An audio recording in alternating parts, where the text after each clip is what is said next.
Now, in this lecture, we'll answer on two questions. In the first question, we'll find out the radius of this circle that is inscribed by triangle ABC. And in the second question, we'll find out the area of this rectangle ABCD that is inscribed rectangle ABCD blocks this circle. Okay, let's start with the first question. In the drawing, we have a triangle ABC. Know that side BC equals to 2 units, angle ABC equals to 60 degrees, angle ACB equals to 75 degrees, and our mission is to find out the radius of this circle that is inscribed by triangle ABC. So let's start with the first method. In the first method, from point C, we draw perpendicular on AB.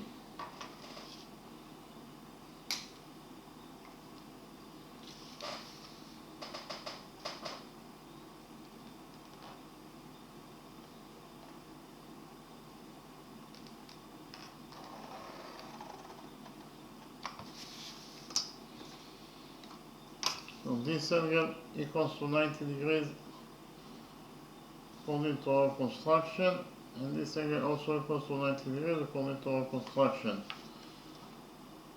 We'll define the touching point between the perpendicular from point C and AB as D.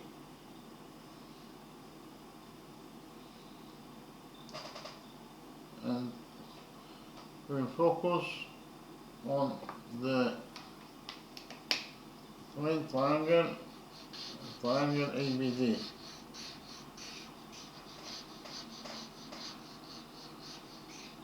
So I'll copy triangle ABD in a new page and we'll analyze triangle ABD.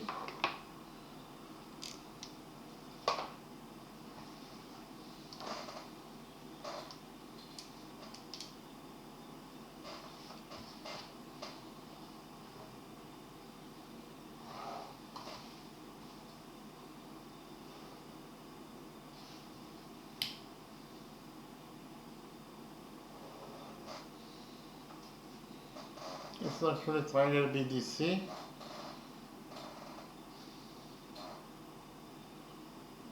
Angle BDC equals to 90 degrees according to our construction.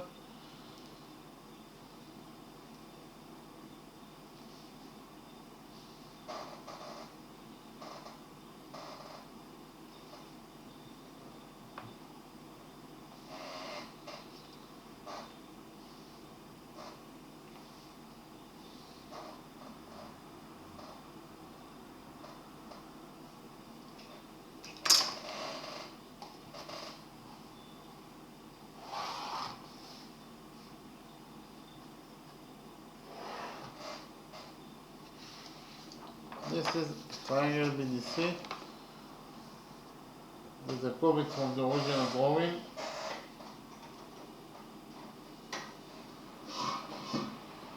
We note that the sum of the angles in any triangle is equal to 180 degrees, and especially in triangle BDC.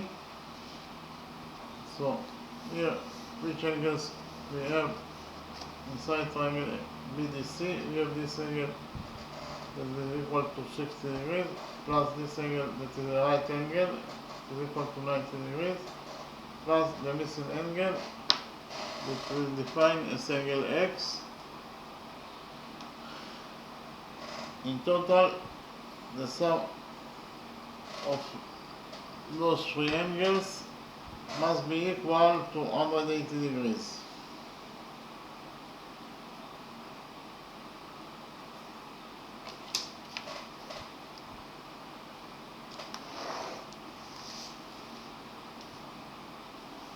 Here, 60 degrees plus 90 degrees is 150 degrees. and 150 degrees plus x equals to 180 degrees. We subtract 150 degrees from this equation,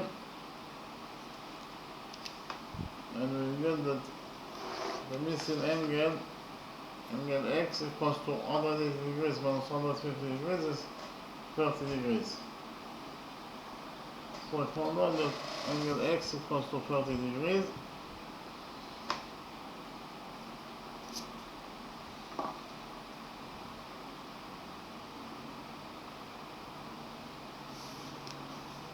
In the next step, we'll continue to focus on the right triangle BDC.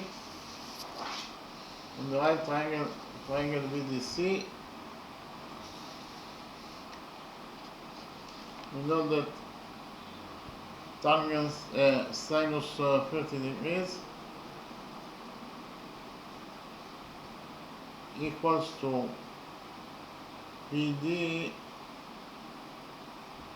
over BC. Okay, sinus 30 degrees equals to BD over BC.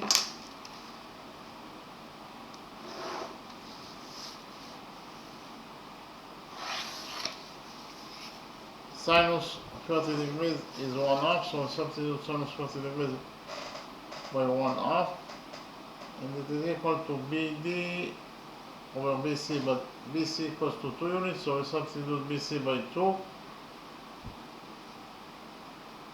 Here we multiply this equation by 2, and we get that BD equals to 2 units. BD equals to 1 unit, of course. BD equals to 1 unit.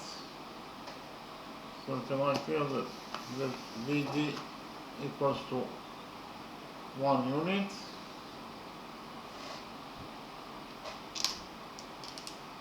And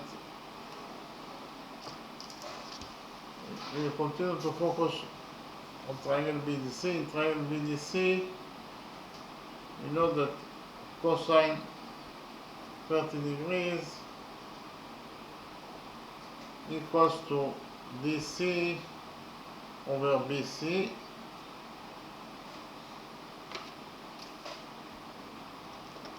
Cosine 30 degrees is square root of 3 over 2, so we substitute cosine 30 degrees by square root of 3 over 2,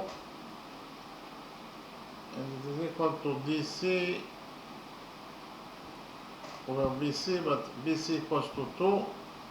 Here we multiply this equation by 2, and we get that DC equals to square root of 3 units. DC equals to square root of 3 units. Here I found out that DC equals to square root of 3 units.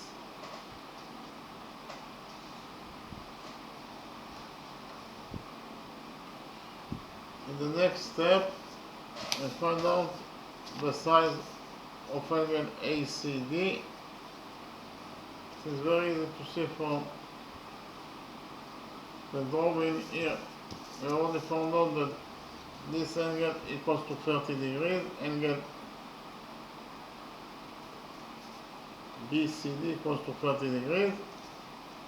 Angle ACB equals to 75 degrees. Therefore, angle ACD will be equal to 75 degrees minus 30 degrees, that is 45 degrees. So, in the next step, we'll focus on the right triangle ADC. So I'll copy the right triangle ADC in a new page and we'll analyze triangle ADC.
So this is the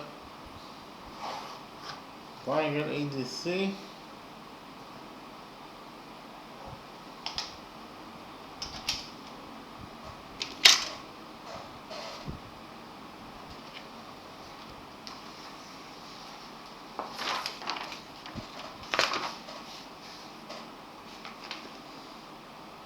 They copy it from the original drawing.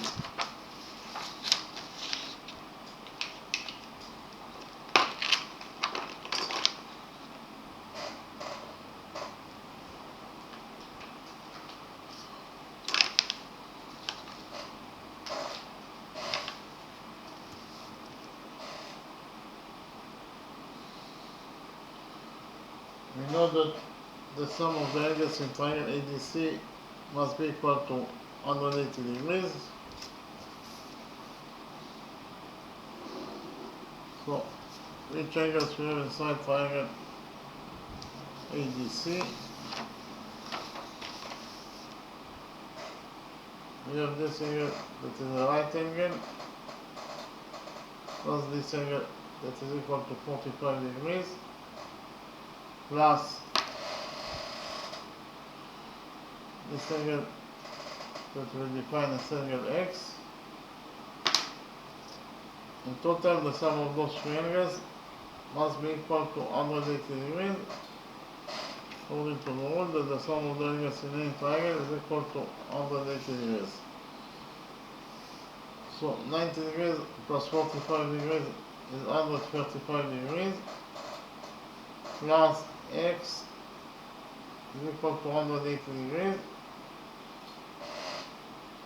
Here we subtract 135 degrees from this equation, and we get that angle X equals to 180 degrees minus 135 degrees is 45 degrees. Okay. So here we found out that angle X equals to 45 degrees.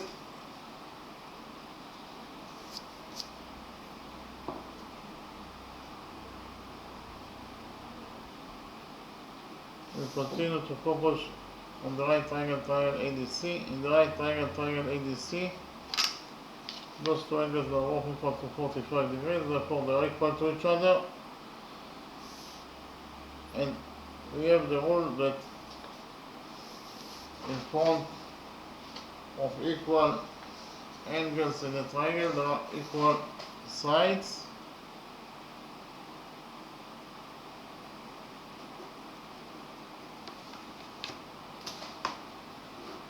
So in front of this angle we have side DC, in front of this angle we have side AD,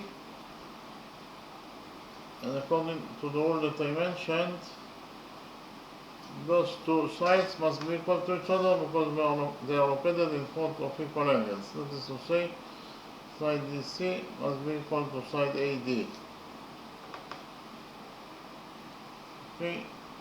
But we have already found out that side DC equals to square root of 3 units.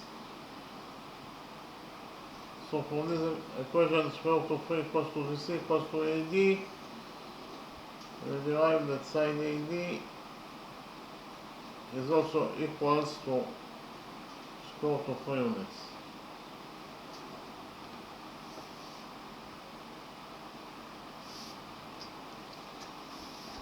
Well, side AD equals to square root of 3 units.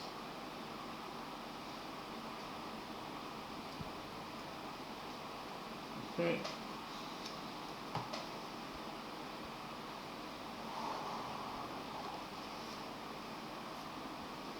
In the next step, we will implement the Pythagoras theorem in the right triangle ADC.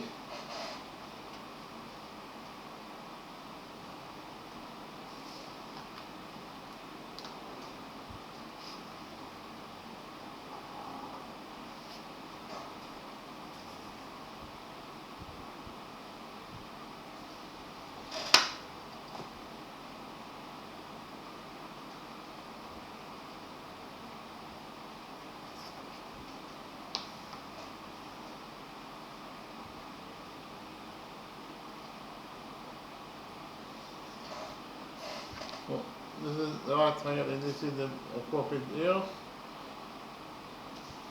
In the right triangle, triangle ABC, according to the Pythagoras theorem,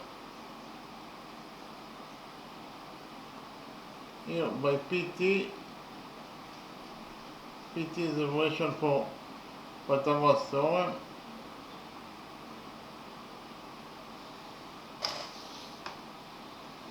According to the Pythagoras theorem, the square of the hypotenuse equals to the sum of the squares of the perpendiculars.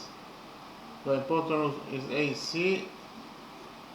The square of the hypotenuse is AC squared. It must be equal to the sum of the squares of the perpendiculars. That is to say, it must be equal to AD squared plus DC squared.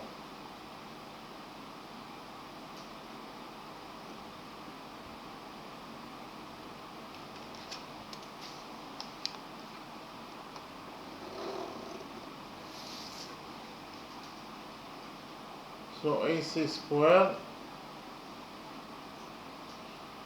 equals to AD squared. AD is square root of 3, therefore AD squared is square root of 3 squared, that is 3, plus DC is square root of 3, therefore DC squared is square root of 3, that is 3. So AC squared equals to 3 plus 3, that is 6. So we found out that AC squared equals to 6. We take the root out of this equation and we get that AC equals to square root of 6 units. So here AC equals to square root of 6 units.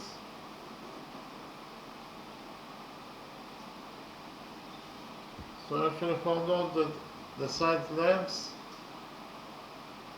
all the side lengths of triangle ABC, and we have a special formula for the radius of any circle that is inscribed by a triangle. The radius of a circle that is inscribed by a triangle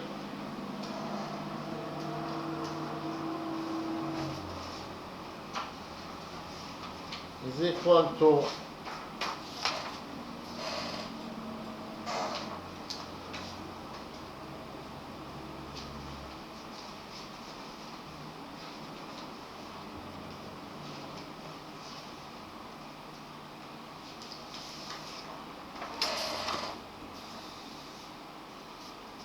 here we have a circle that is inscribed by triangle ABC, and the radius of this circle it is equal to the area of triangle ABC that blocks the circle over the semi-perimeter of triangle ABC. Okay, so R equals to the area of the triangle that blocks the circle over the semi-perimeter of the same triangle. So here, the area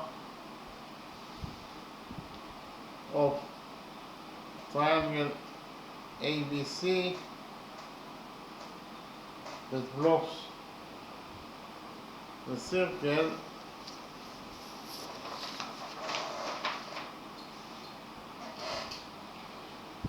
is equal to the base of the triangle times the height to the base over 2.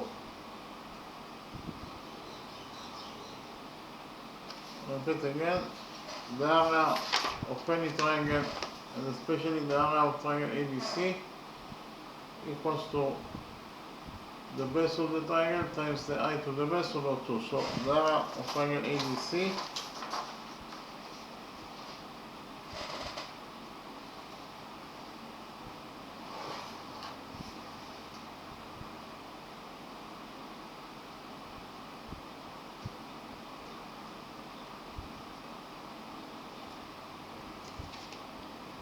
is equal to, we take the base as AB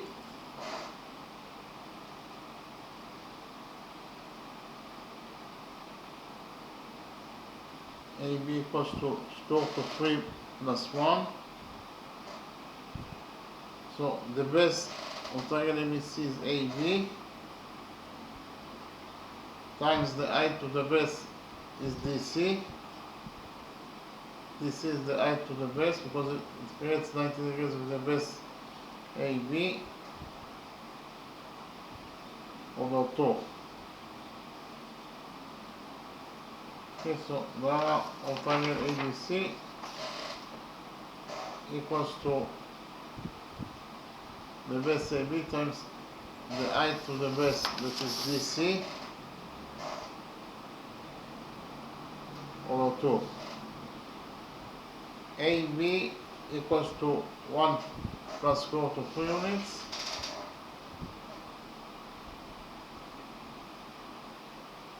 times DC is square root of 3 units over 2. So the area of triangle ABC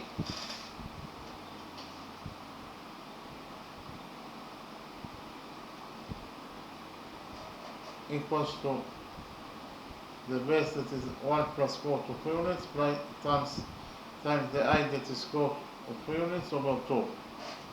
We'll open the brackets here and we'll get that the area of triangle ABC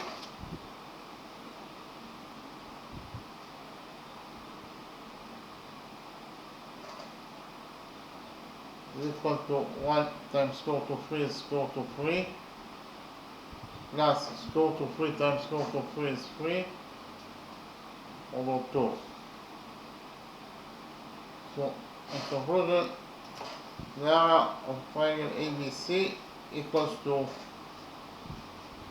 square root of 3 is 1.732 plus 3 over 2, and 1.732 plus 3 is 4.732 over 2.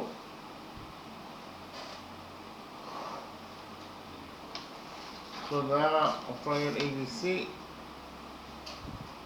equals to 1.732 over 2. That is actually equals to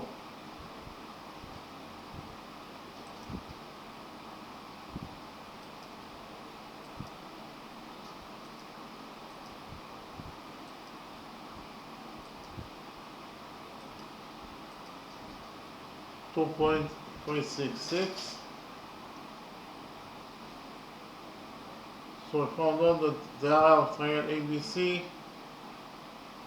is equal to 2.366 square units.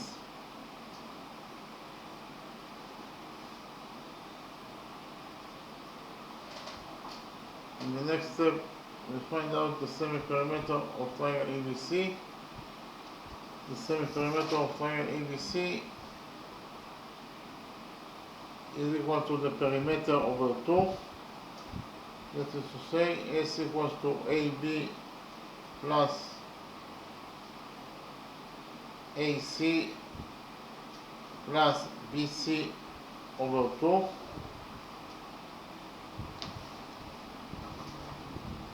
The semi-perimeter equals to the perimeter over 2. And the perimeter is AB plus AC plus BC, and if we divide it by 2, we get the semi-perimeter. So the semi-perimeter of triangle ABC equals to AB. AB is 1 plus square root of 3 over plus AC, and AC equals to square root of 6, so it is plus square root of 6, plus BC, BC equals to 2 units.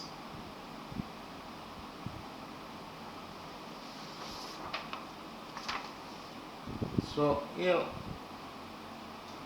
S equals to 1 plus 2 is 3, 3 plus square root of 6 plus square root of 3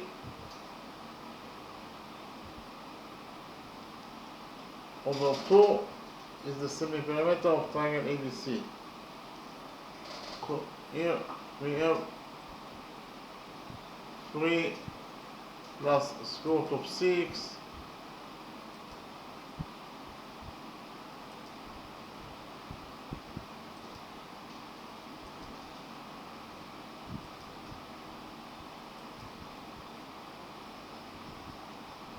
actually in the numerator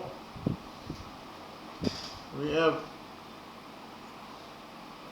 7.418 over 2. So the sum of those numbers is equal to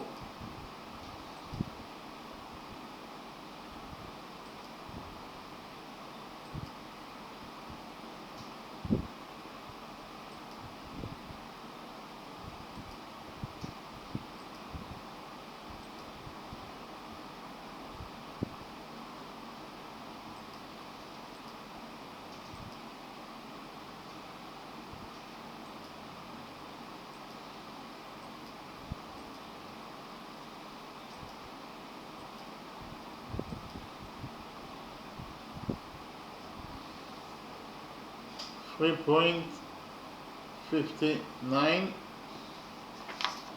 So in conclusion, we found out that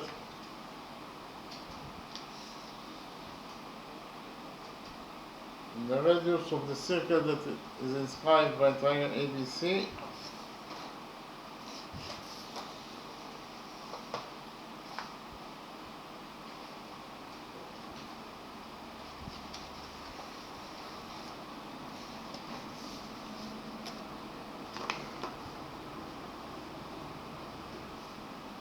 is equal to the area of triangle ABC over the semi-perimeter of triangle ABC. So the area of triangle ABC equals to 2 times 366 square units over the semi-perimeter of triangle ABC, and the semi-perimeter of triangle ABC is 3.59 units.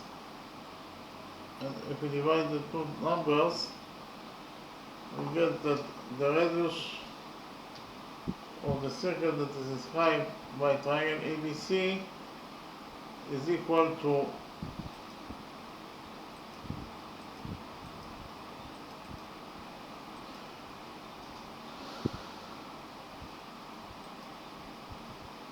0.6589 units. So I found out that the radius of the circle that is inscribed by triangle ABC equals to 0.6589 units.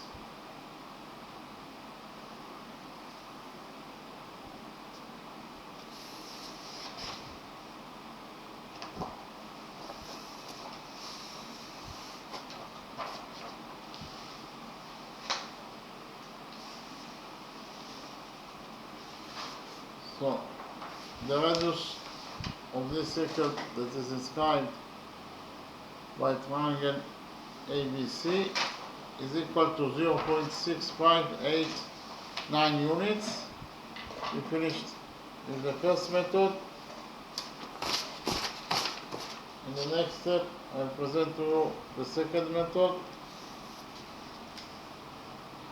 to find out the radius of this circle that is inscribed by triangle ABC.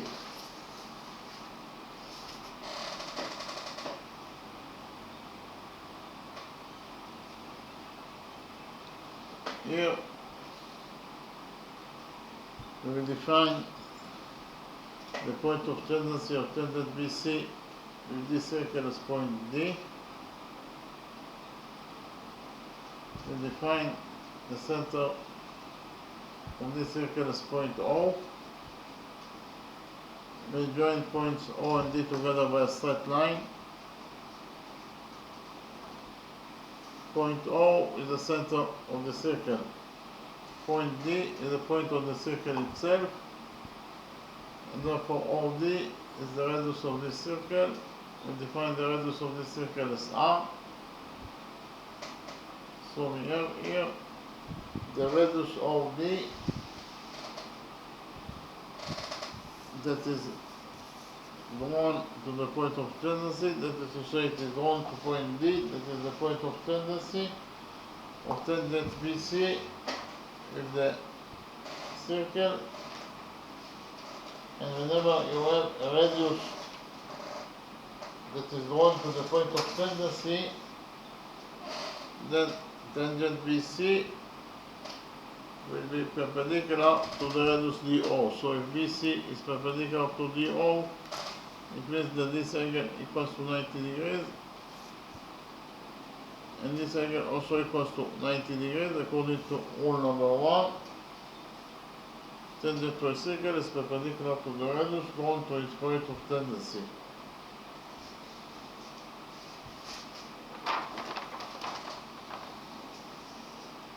Here, this is rule number 1, and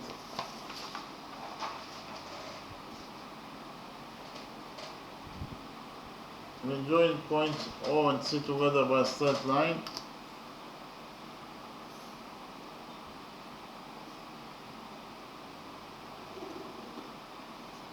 We join points O and B together by a straight line.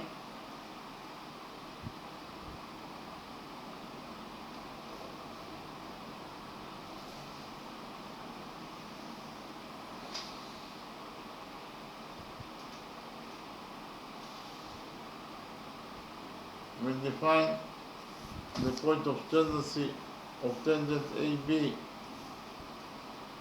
with this circle as point D.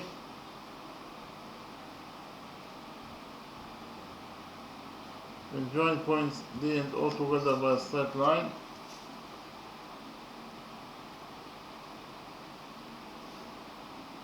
So here, point O in the center of the circle, point D is the point of the circle itself, therefore OD is the radius of the circle, that is equal to R.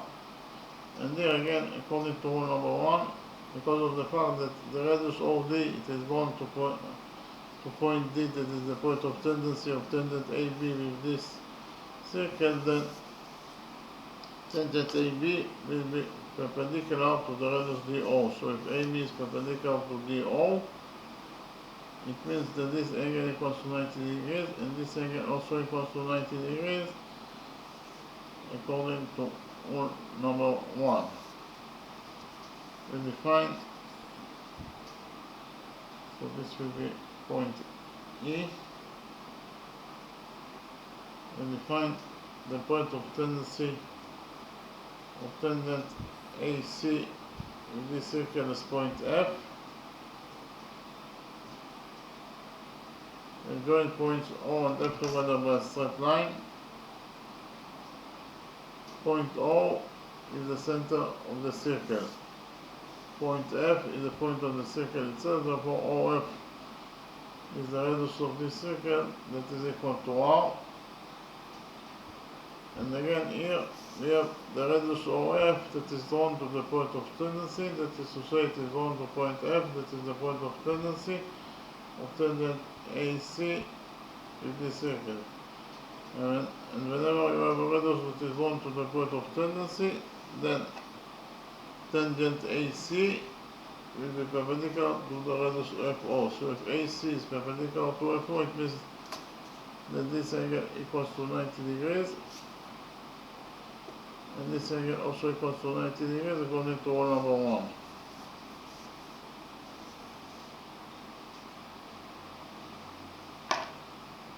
In the next step, we prove that the green triangle OBD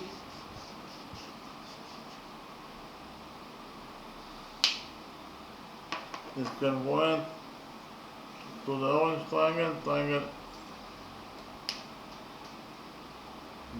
VEO.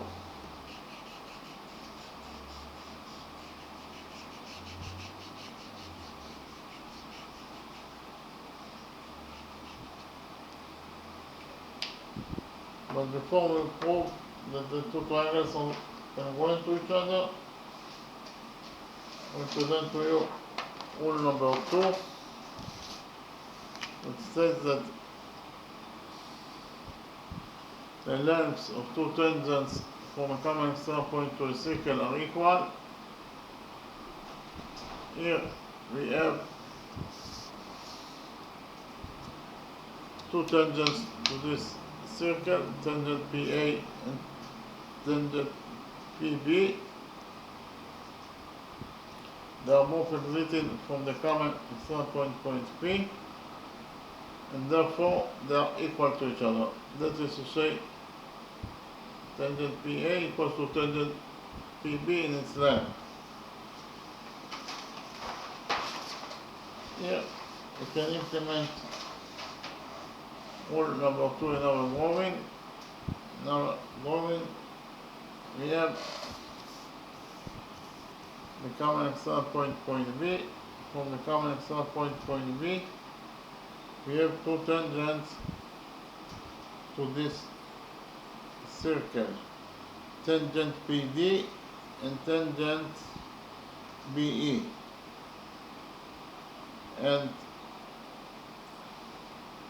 according to rule number 2, they must be equal to each other. So BD is equal to BE. Likewise, we have the common external point C. From the common external point C, we have two tangents to the circle, tangent CD and tangent CF. And according to rule number 2, those two tangents are equal to each other. That is to say, CF is equal to CD. So in the next step, we prove that the green triangle is congruent to the orange triangle. Why those two triangles congruent to each other? First of all,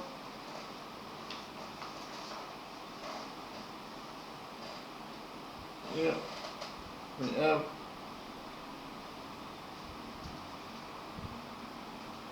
a triangle. The green triangle is triangle BOD,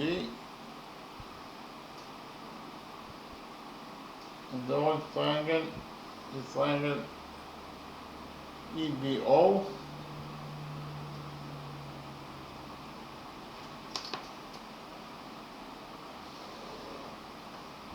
So why those two triangles can go into each other? First of all, we just right now proved that BD equals to EB according to rule number 2.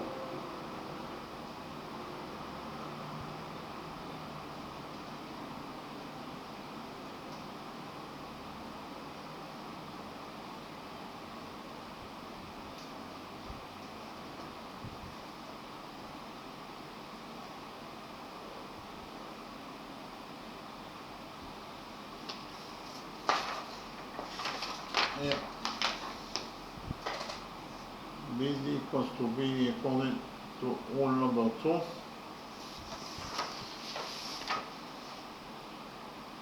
In addition,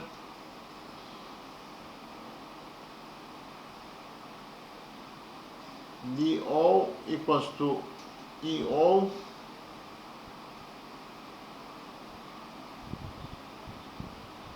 They are equal to each other because of the fact that they are both the radii of the circle.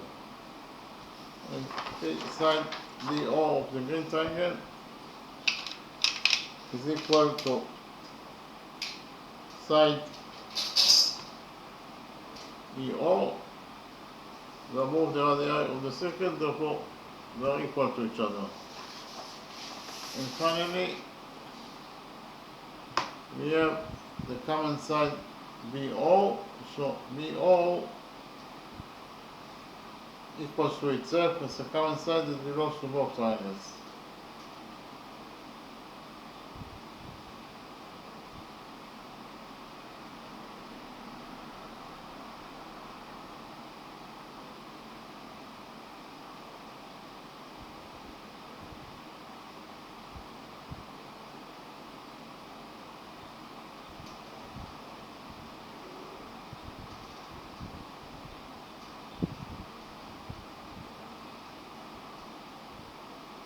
Okay, so you actually proved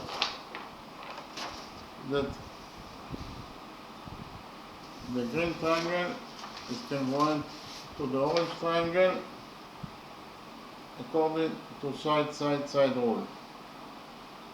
So triangle BOD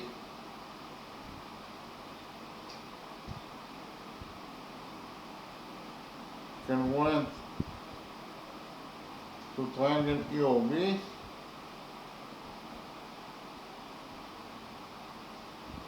according to side rule. Okay.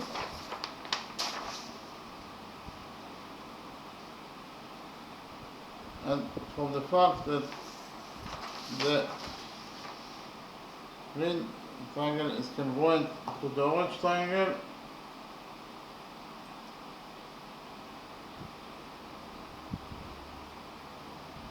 we will conclude that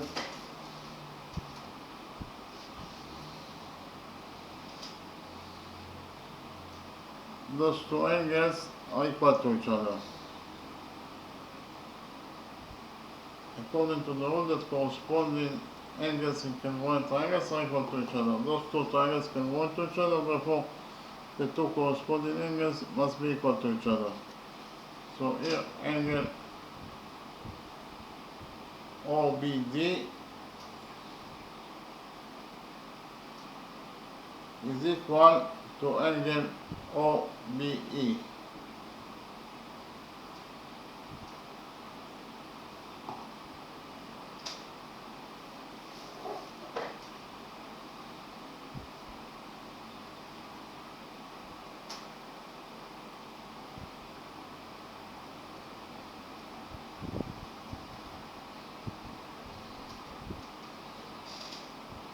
And if we define this angle OBD as alpha,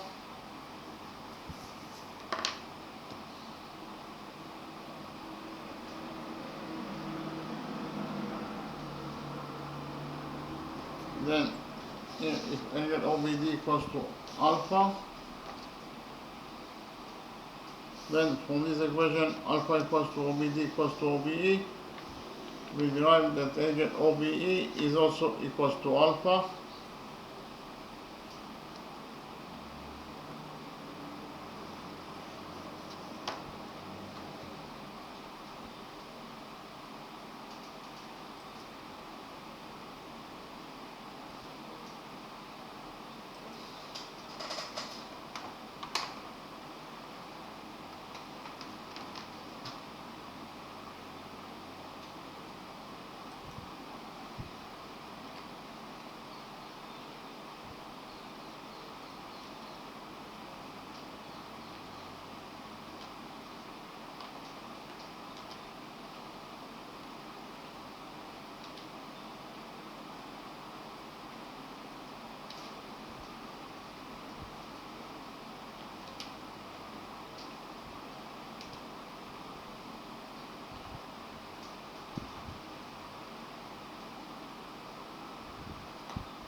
okay, so OB is also equals to, and angle OBE is also equals to alpha.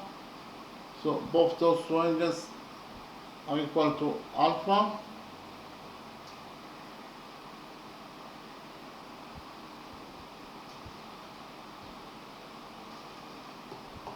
And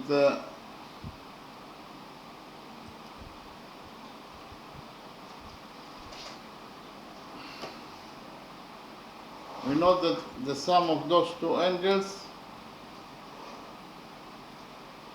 must be equal to 60 degrees.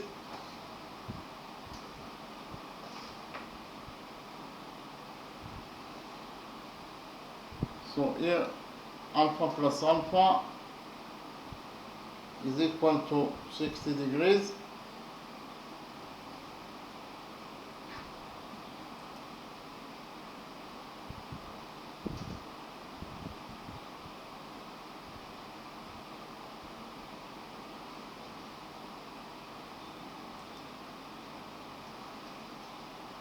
So here 2 alpha equals to 60 degrees.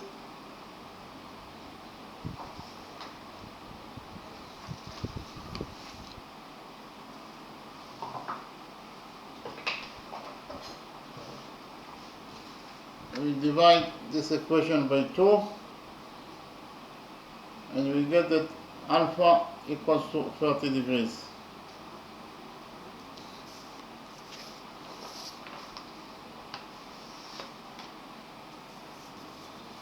So here alpha equals to 30 degrees.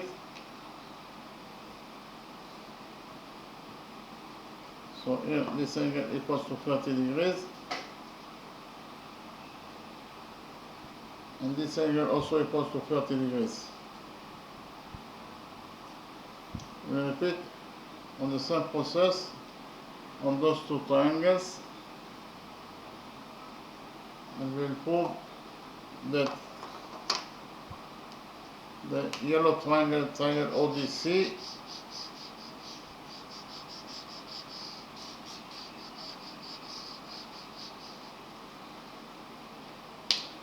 is congruent to the pink triangle, triangle OFC.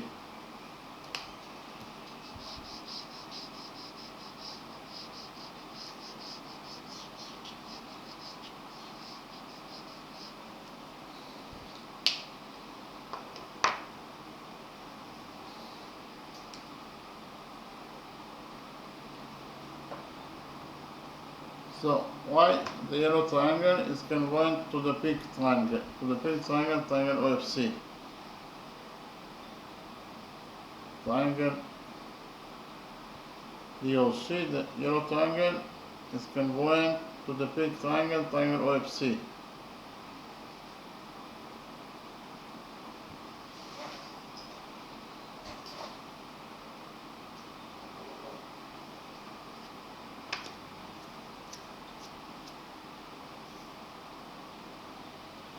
So first of all, we have already proved that DC equals to FC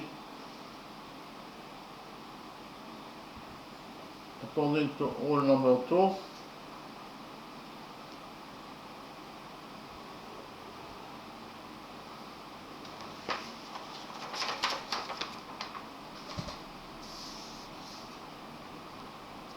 DC equals to FC according to rule number 2.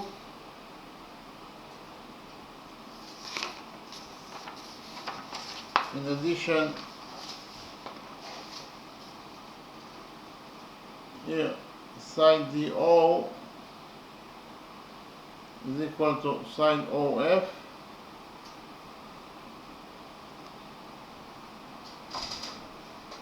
and both sides of the radii of the circle therefore are equal to each other. Here side DO equal to side OF, and they are both equal to the radius of the circle, therefore they are equal to each other. And finally,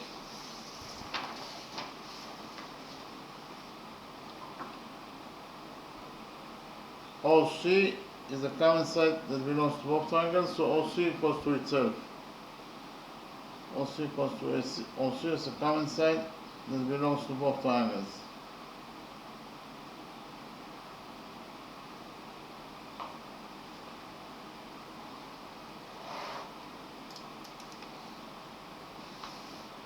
So therefore, prove that the yellow triangle DOC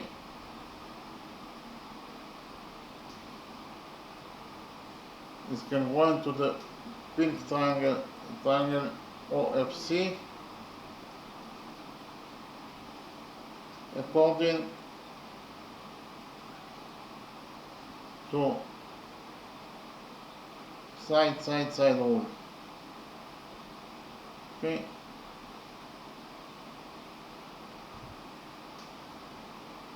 And for the fact that those two triangles congruent to each other, we conclude that those two angles are equal to each other.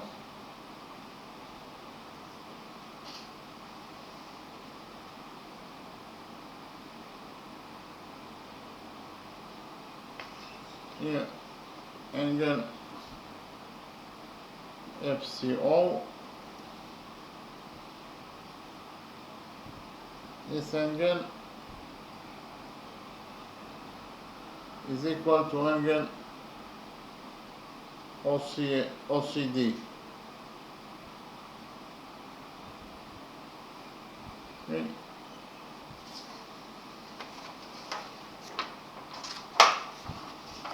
Angle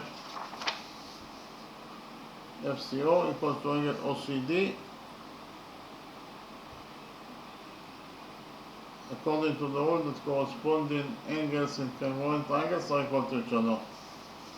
So if we define angle FCO as theta, then for this equation theta equals to angle FCO equals to angle OCD, we will derive that angle OCD is also equals to theta.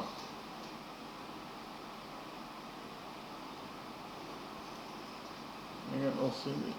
Okay, so those two angles are both equal to theta, therefore we can write down that theta plus theta equals to 75 degrees according to what is given as the question. So 2 theta equals to 75 degrees. We divide this equation by 2 and we get that theta equals to 75 degrees over 2 is 37.5 degrees. Theta equals to 37.5 degrees.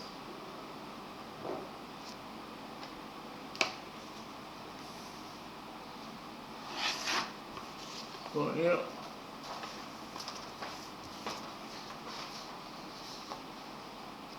this angle equals to 37.5 degrees, and this angle theta is also equal to 37.5 degrees. In the next step, we'll focus on the green triangle OBD. The green triangle OBD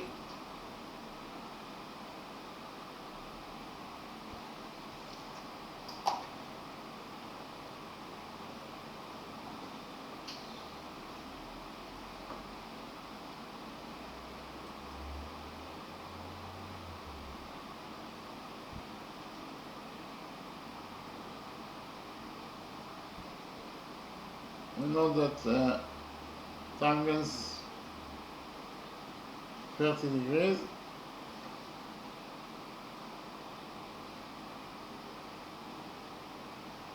is equal to OD over BD.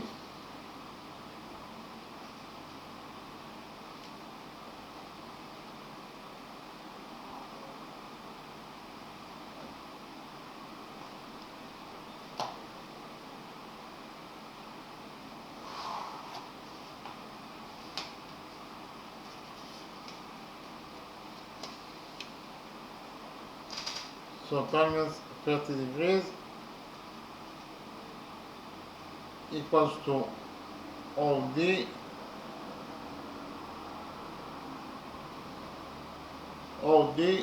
is equal to R, so we substitute OD by R and we get the tangents 30 degrees equals to OD, that is R,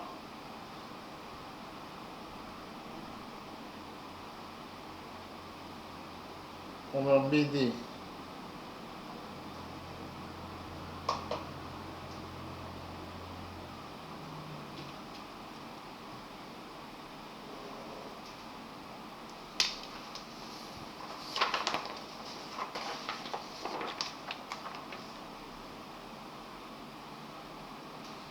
So here we multiply this equation by BD and then we'll divide it by minus 30 degrees, and we get that BD is equal to R over tangents 30 degrees. Okay, so we actually found out that BD equals to R over tangents 30 degrees.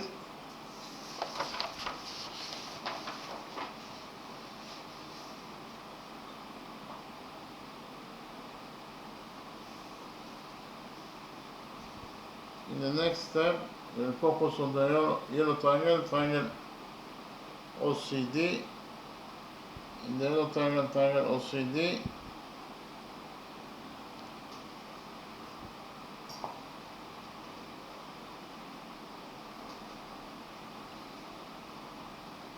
tangents 37.5 degrees,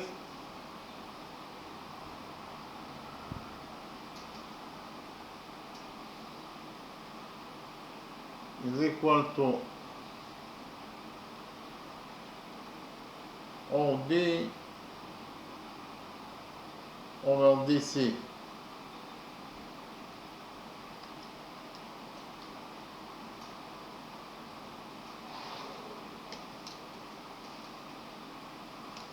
Yeah, and the yellow triangle OCD, tangents 37.5 degrees equals to OD over DC.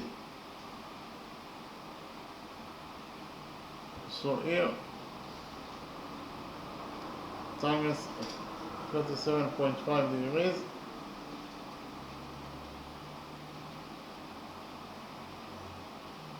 is equal to OD is equal to R, which is R over DC.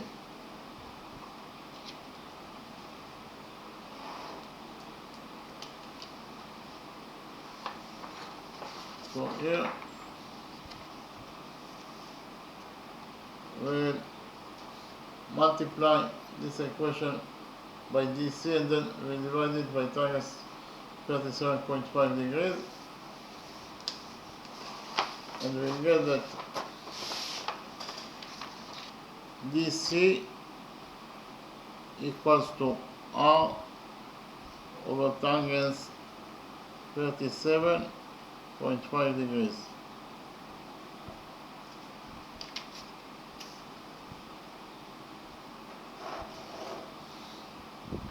So I found the values of BD and DC. We actually know that BC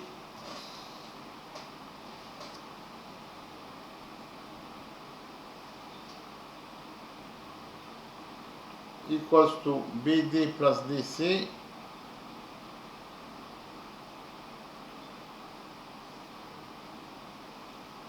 BC equals to BD plus DC,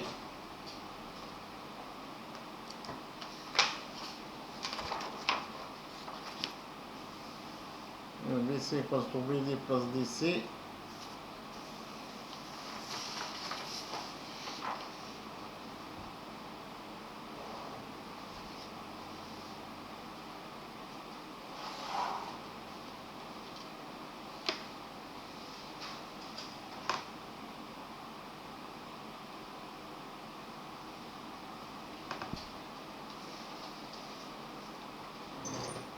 so BC equals to BD and BD equals to R over tangents 30 degrees. Therefore, we substitute BD by R tangents 30 degrees. plus DC. DC equals to R over tangent 37.5 degrees, so we substitute DC by R over tangent 37.5 degrees.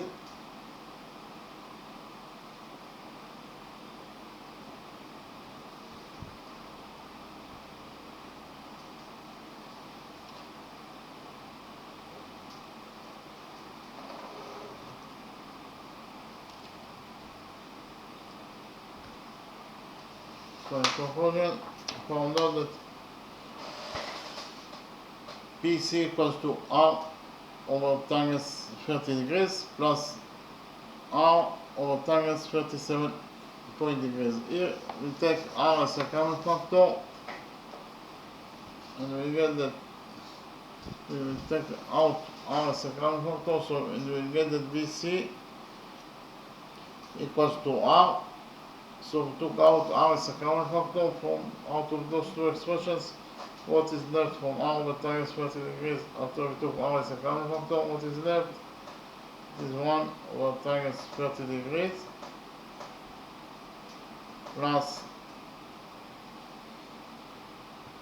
here we have what is left from R over tangent 37.5 degrees after we took from it R as a common factor. What is left is actually 1 over tangent 37.5 degrees. So we calculate the values of the two expressions that are inside the brackets, and we will get that BC equals to R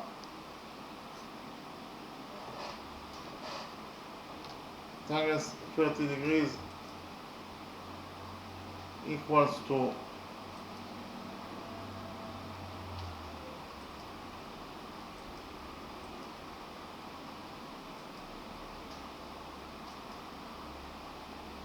0.577, and 1 over 0.577 is equal to 1.732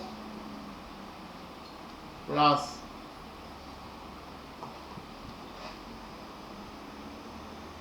tangent 37.5 degrees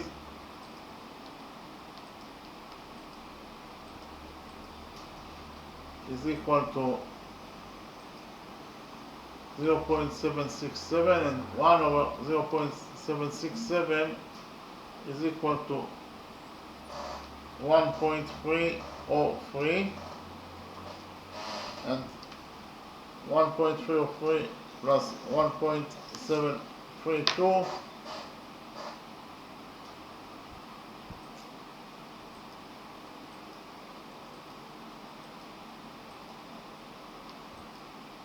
is equal to 3.035 times R is equal to BC, and BC equals to 2, so we substitute BC by 2. And so in conclusion, we found out that R equals to 2 over 3.035. Therefore, R equals to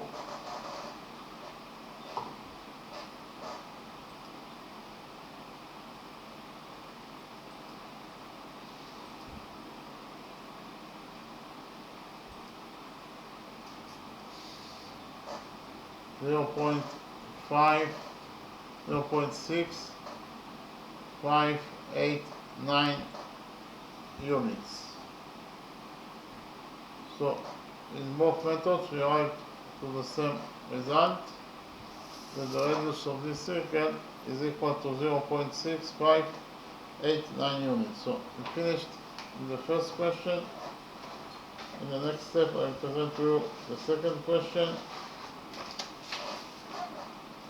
and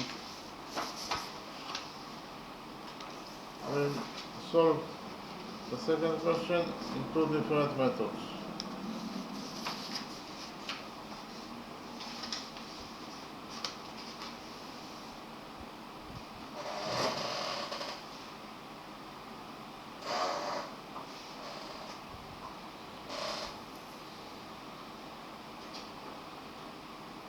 In the drawing we have rectangle ABCD, and inside the rectangle we have a circle that is described by the rectangle. Chord PS equals to 6 units. Chord SQ is equal to 5 units. And our mission is to find out the area of rectangle ABCD. So we start with the first method, and we will define the center of the circle as point O.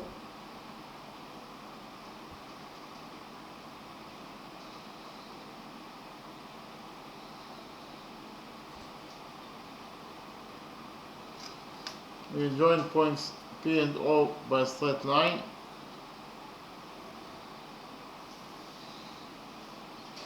So here, point O is the center of the circle, point P is the point of the circle itself. Therefore, OP is the radius of this circle, so we define the radius of the circle as R. So here we have the radius OP that is drawn to point P, that is the point of tendency.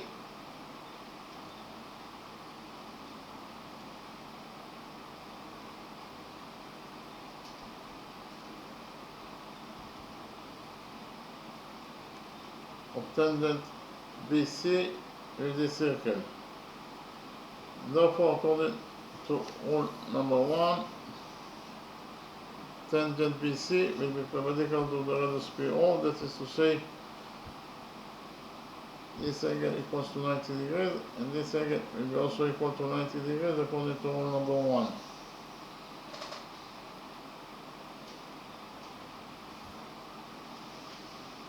We will define AB as A and BC as B.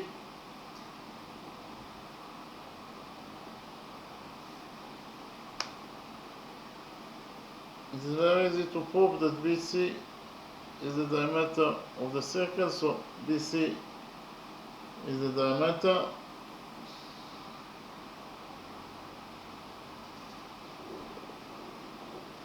But according to our definition, the radius of the circle is R. So if BC that is equal to B is the diameter, it means that the radius must be equal to half of it. That is to say, the radius of the circle will be equal to B over 2. B over 2 units.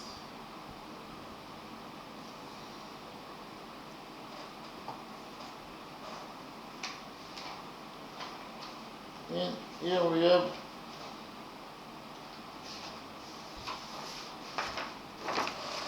rule number 4. According to rule number 4,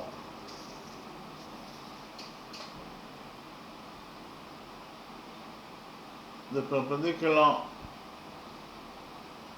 from the center of the circle to the perpendicular from the center of a circle to a chord bisects the chord. Here we have the perpendicular OM from point O, that is the center of the circle. According to rule number 4, it bisects chord CD. That is to say, here CM equals to MD according to rule number 4. So here we can implement rule number 4 in our drawing. From point O, we draw perpendicular on chord SP.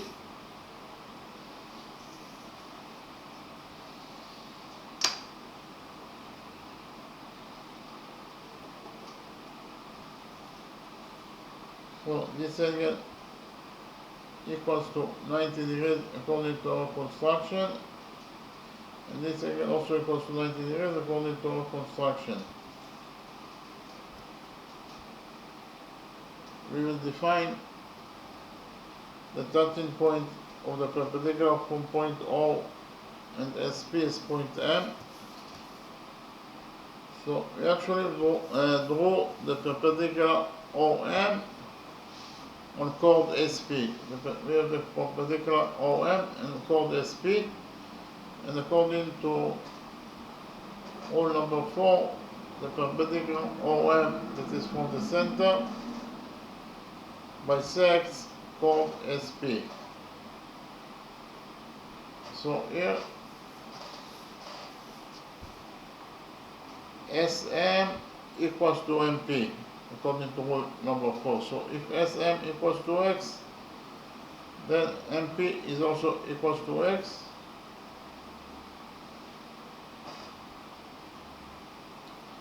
So actually X plus X equals to SP. Okay, here X plus X equals to SP.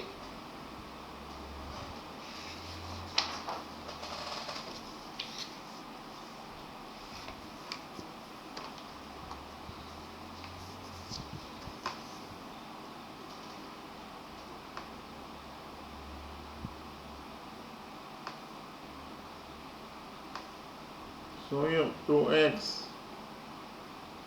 x plus x is 2x, that is equal to SP. But according to what is given as the question, SP equals to 6 units.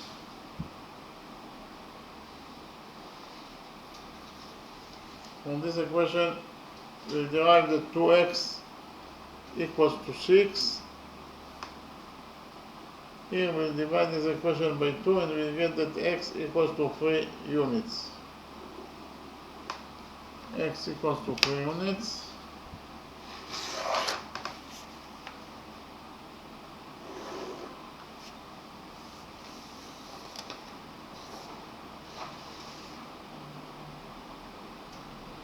So here x equals to 3 units. Here also x equals to 3 units. We'll define the point of tendency of tangent DC with this circle as point F.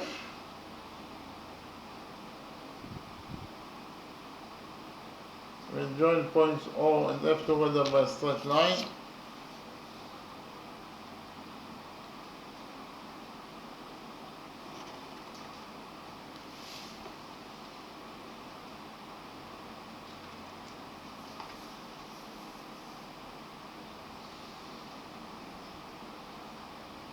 We'll define the touching point of the perpendicular from point O.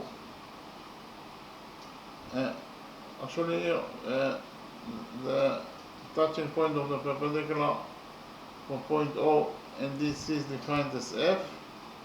So we have here point O is the radius, is the center of the circle. Point F is the point of the circle itself. Therefore, OF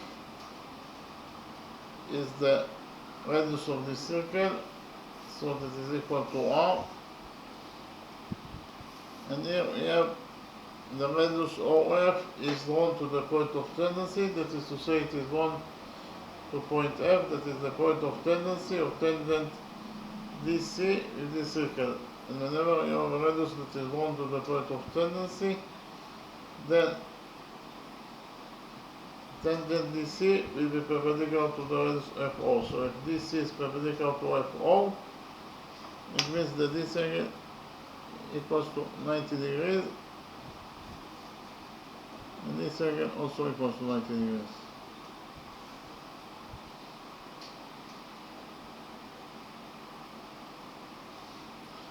And we also know that all the angles inside the rectangle are right angles. So this angle equals to 90 degrees, it is a right angle.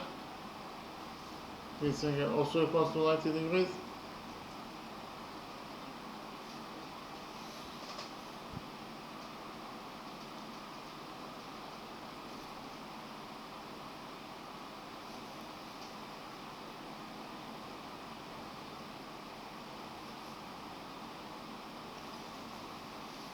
So actually we found out that inside quadrilateral OPFC we have 1, 2, 3 right angles. I repeat again, inside quadrilateral OPCF we have 1, 2, 3 right angles.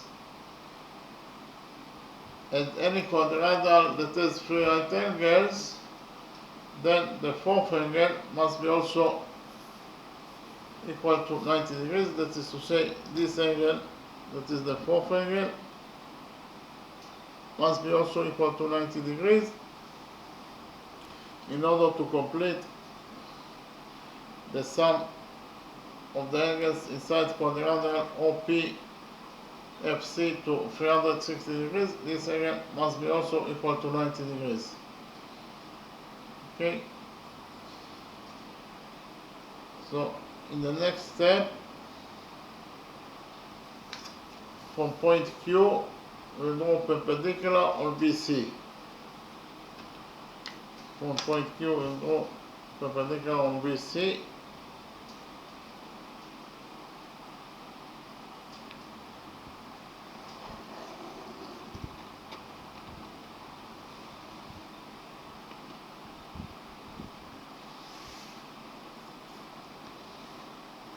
So, this angle equals to 90 degrees, and this angle also equals to 90 degrees according to our construction. We'll define the touching point of the perpendicular from point Q and BC as point S.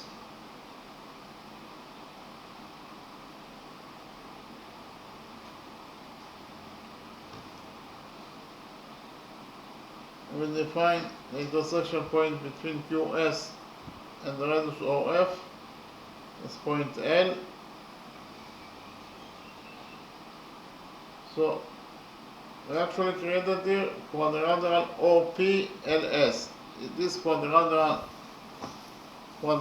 OPLS has 1, 2, 3 right angles.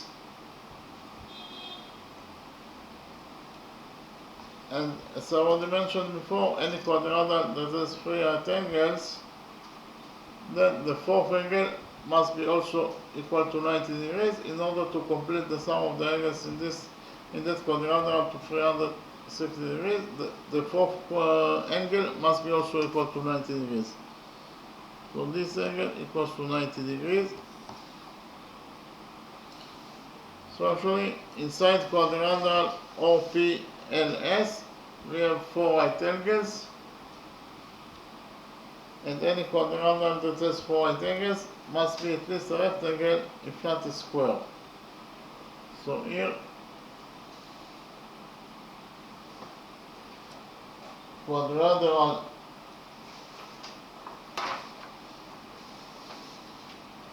OPLS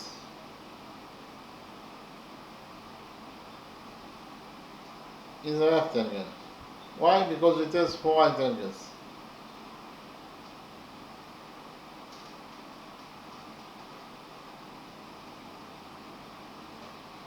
Okay, quadrilateral OPLS is a rectangle.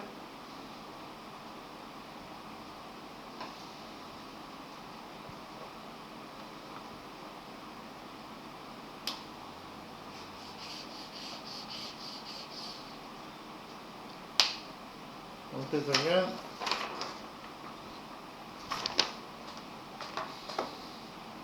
Quadrilateral OPLS is a rectangle.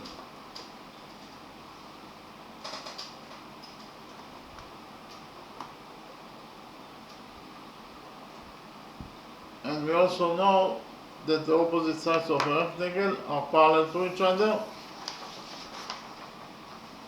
So here, side OP is parallel to side LS. OP parallel to LS. Repeat again. Side OP, it is actually parallel to LS.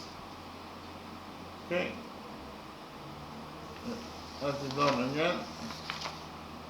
Side OP is parallel to side LS in rectangle OPLS according to the rule that the opposite sides of a rectangle are parallel to each other.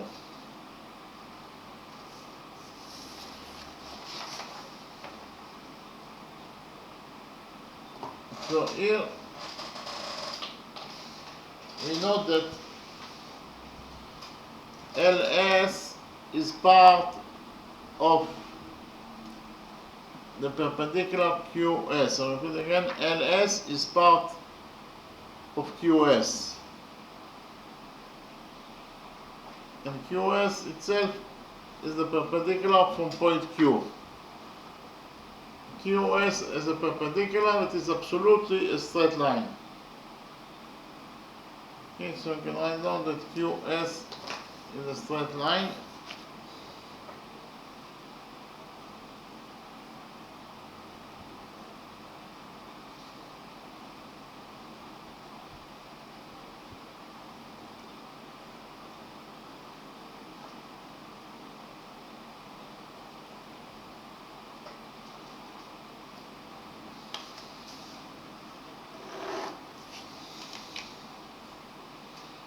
QS is a perpendicular, it is absolutely a straight line. Okay? And LS is part of the straight line QS. I'm writing down that LS is part of the straight line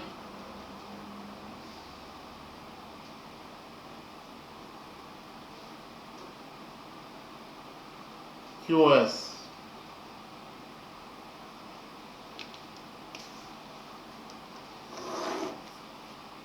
And if part of a straight line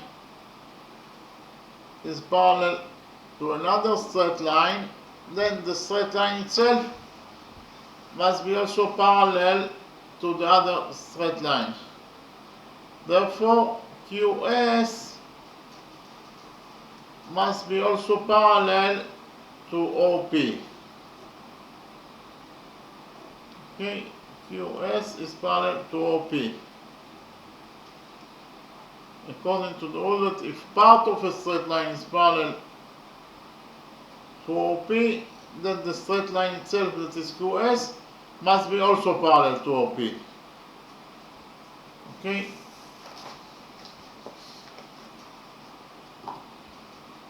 And we have rule number 7 that states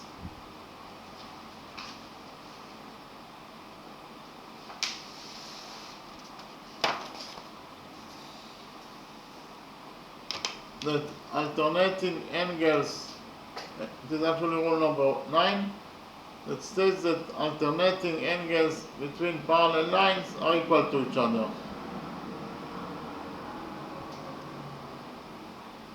So here we have line A is parallel to line B.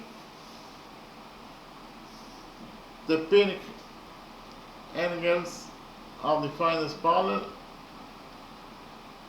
as alternating angles, and according to rule number 9, they are equal to each other. Here also the yellow angles are also defined as alternating angles, therefore they are equal to each other. Here the orange angles are defined as alternating angles, therefore they are equal to each other. And finally, the green angles are defined as alternating angles. They are located between the parallel lines A, B, A and B, and therefore they are equal to each other. Actually, we can implement all number 9 in our drawing, because in our drawing we know that OP is parallel to QS. Therefore, those two angles that are defined as alternating angles must be equal to each other. Okay? I repeat again, those two alternating angles are located between the parallel lines OP and QS, therefore they are equal to each other. So here we can write down that angle OPQ, this angle,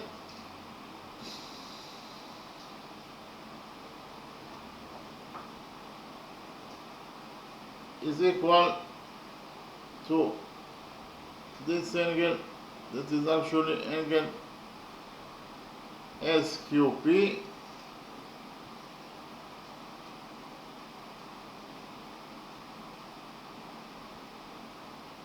okay.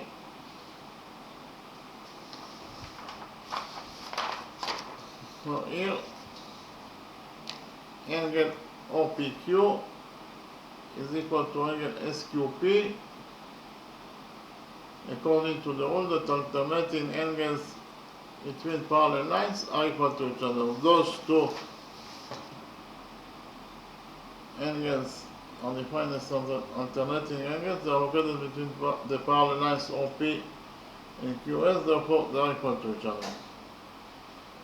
Okay, so if we define angle PQS as theta,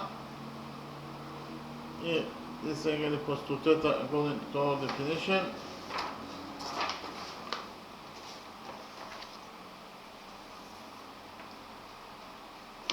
This angle equals to theta according to our definition. Then from this equation, angle OPQ equals to angle SQP equals to theta.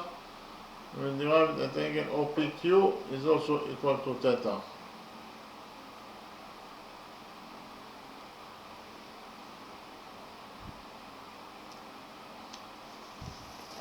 Yeah, this angle OPQ is equal to theta. Okay.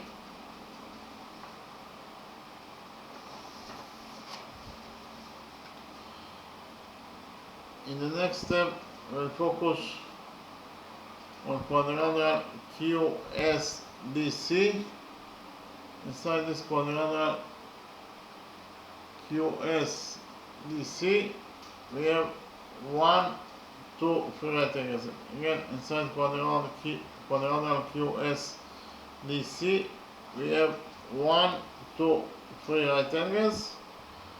And any quadrilateral that has 3 right angles, the fourth angle must be also a right angle.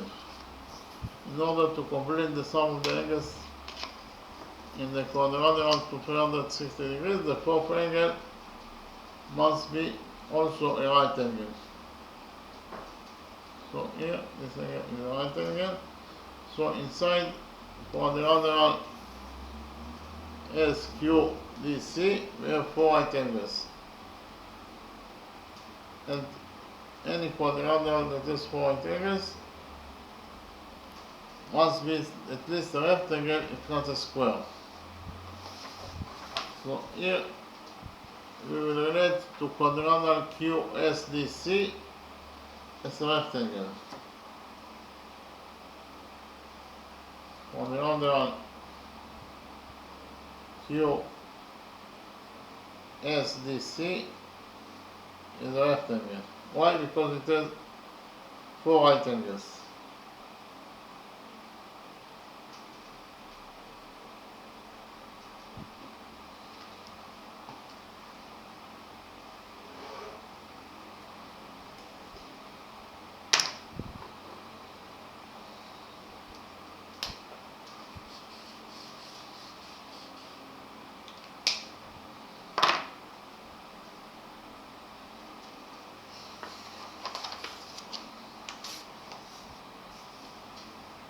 Here, quadrilateral QSDC is a rectangle.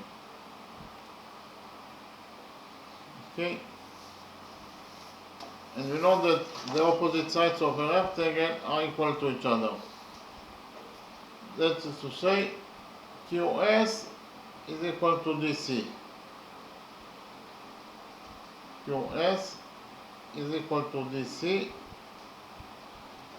according to the rule that the opposite sides of a rectangle are equal to each other. But we know that DC here ABCD is a rectangle, and therefore in rectangle ABCD the opposite sides are equal to each other. That is to say, DC equals to AB. So we can write here that DC equals to AB. So according to the rule that the opposite sides of a rectangle are equal to each other. And from this equation, QS equals to DC equals to AB, we derive that QS is also equals to AB.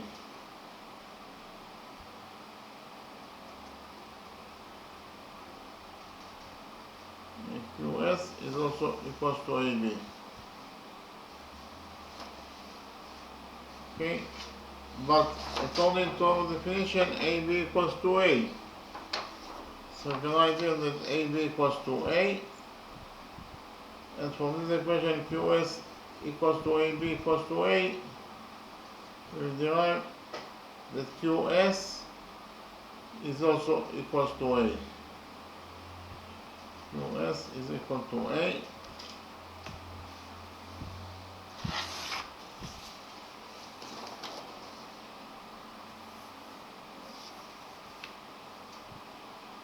Here QS equals to A.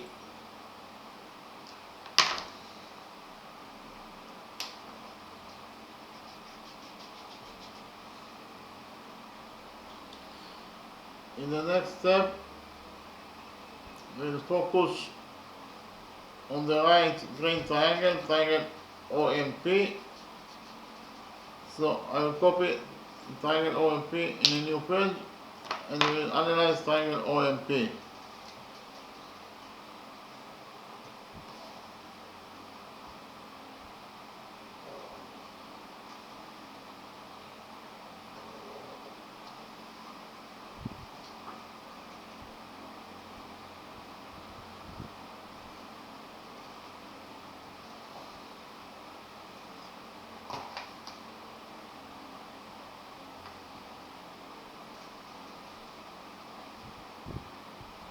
Angle OMP equals to 90 degrees according to rule number 4. OP equals to B over 2.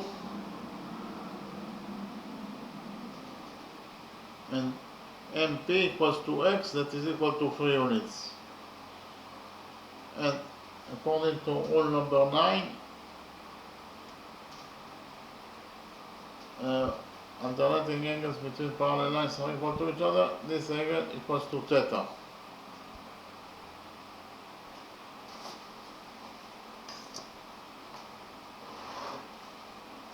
So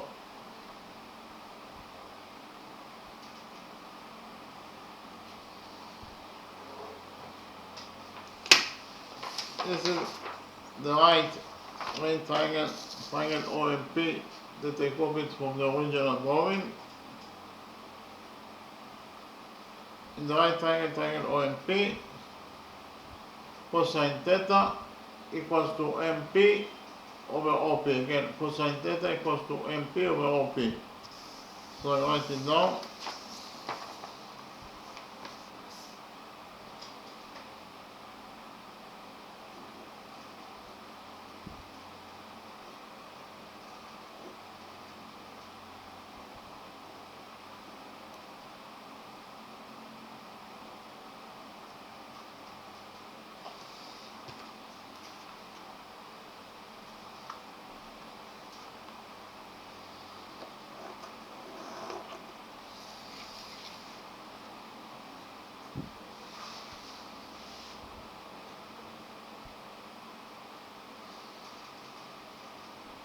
Here MP equals to 3 units, therefore we substitute MP by 3. and OP equals to B over 2, so we substitute OP by B over 2, and we get here, we'll move 2 to the numerator and B to the denominator, and we get that in the numerator we have 2 times 3, that is 6, over B. So in conclusion, we found out that according to equation number 1, cosine theta equals to 6 over B.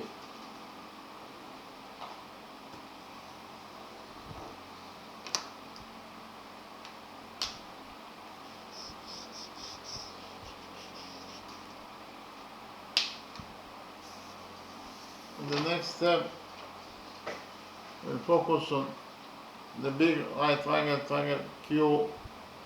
QPS. In the big right triangle QPS,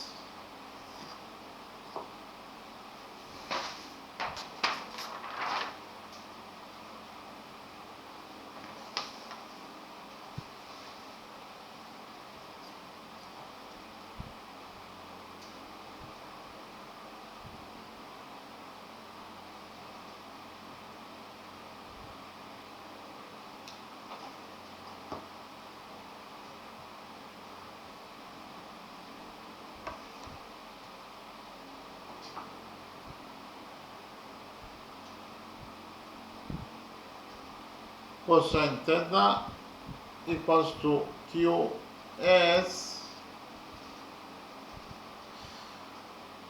over QP. Again, cosine theta equals to QS over QP.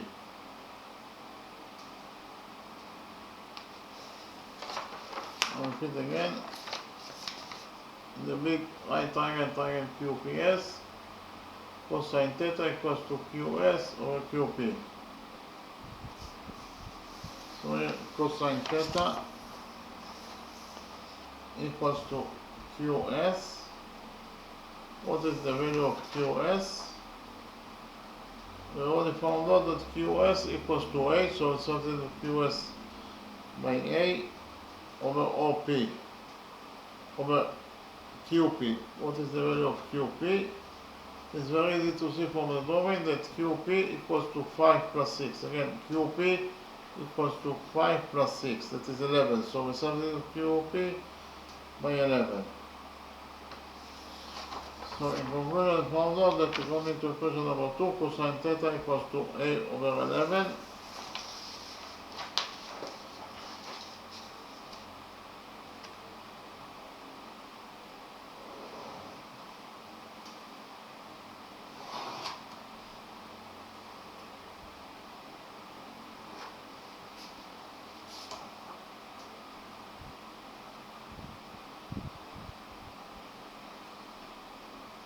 According to equation number 2, cosine theta equals to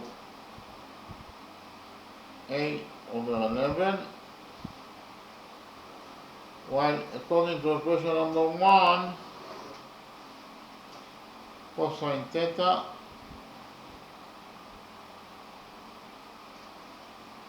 equals to 6 over B.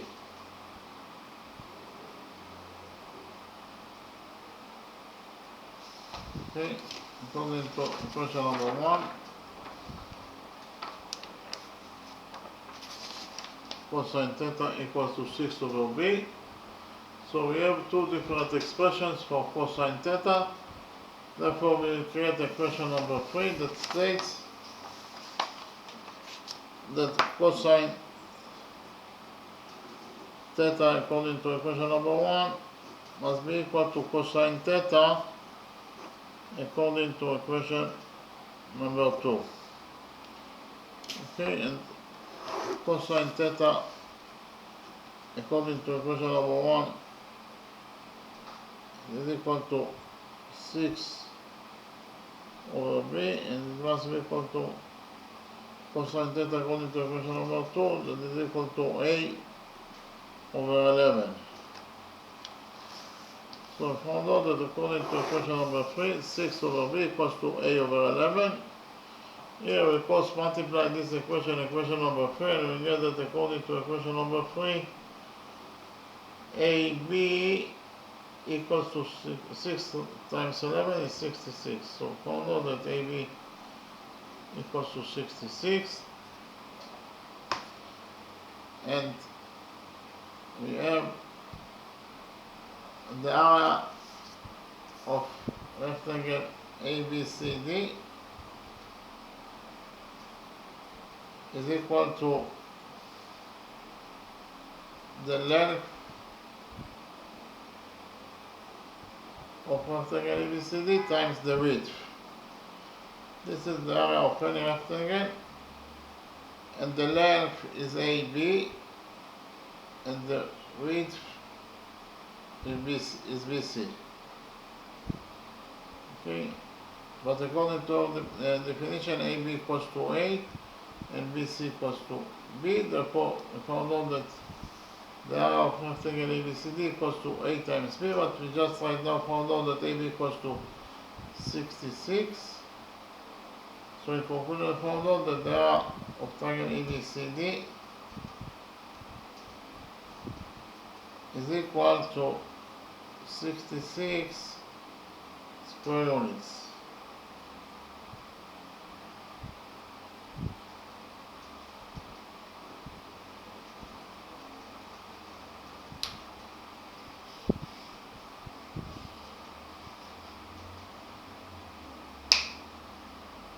Okay, we finished in the first method.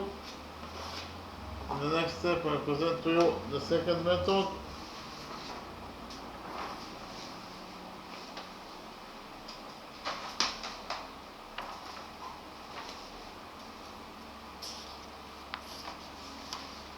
The second method to find out the area of rectangle ABCD.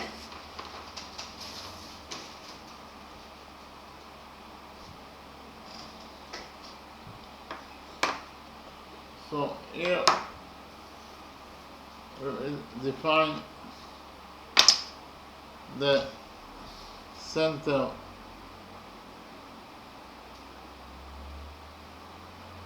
of the circle as point O,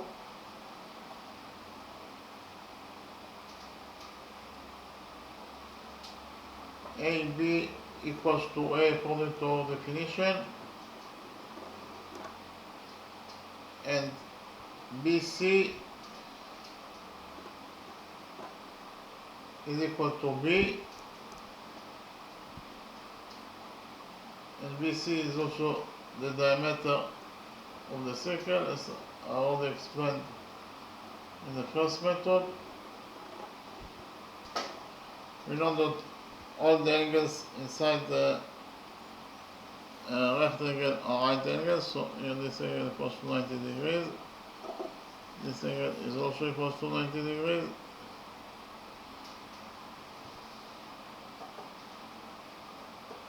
This angle equals to 90 degrees.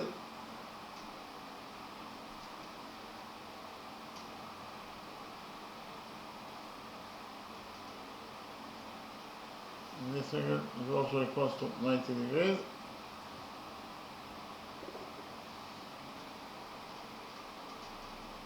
In the next step, we'll join points P and O together by a straight line.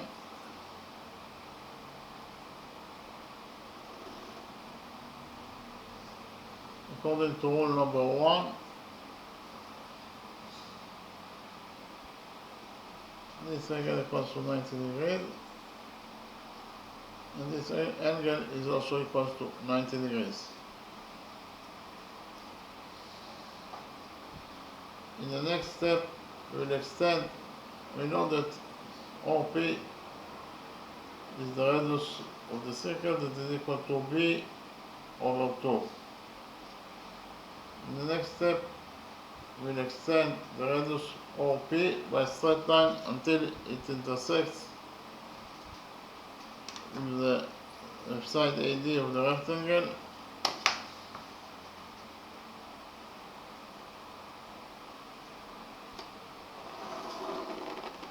and we define the intersection point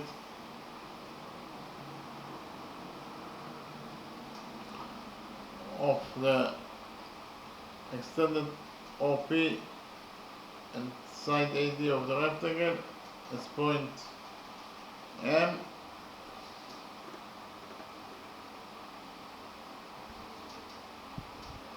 So in quadrangle MPDC, this quadrangle, we have 1, 2, 3 right angles, and therefore the fourth angle must be also equal to 90 degrees. In order to complete the sum of the angles inside the quadrangle to 360 degrees, the fourth angle must be also equal to 90 degrees.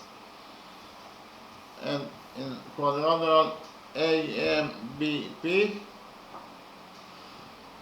we have 1, 2, 3 right angles, therefore the fourth angle must be also equal to 90 degrees for the same reason.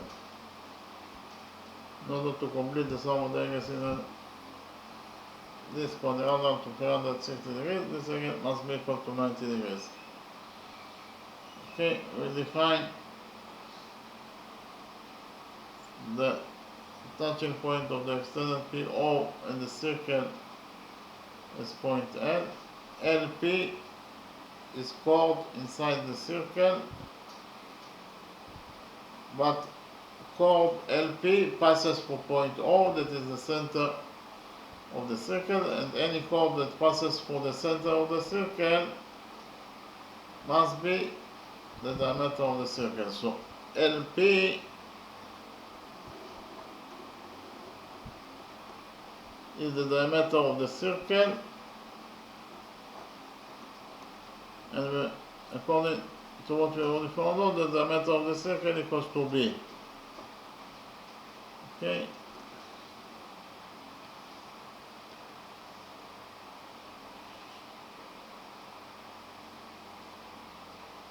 In the next step, we'll join points N and S together by a straight line. Repeat again, we'll join points L and S together by a straight line.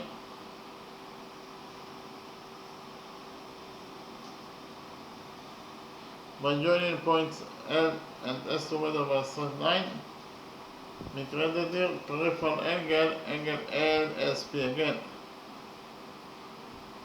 Here, LSP is a peripheral angle. This peripheral angle LSP rests on LP, that is the diameter of the circle, and we have rule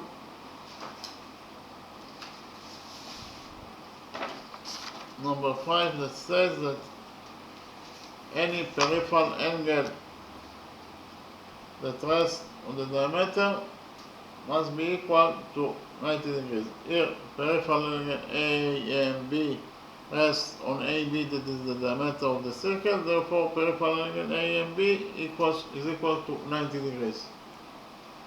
Okay, this peripheral angle equals to 90 degrees because it rests on the diameter of the circle.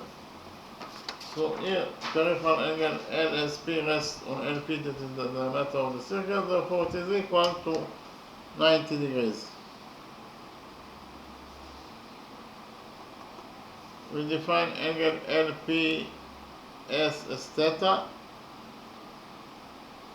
We'll focus on triangle LSP. In triangle LSP, this angle equals to 90 degrees, this angle equals to theta, therefore this angle must be equal to 90 degrees minus theta, because of the fact that 90 degrees minus theta plus theta is 90 degrees, and 90 degrees plus 90 degrees is 180 degrees.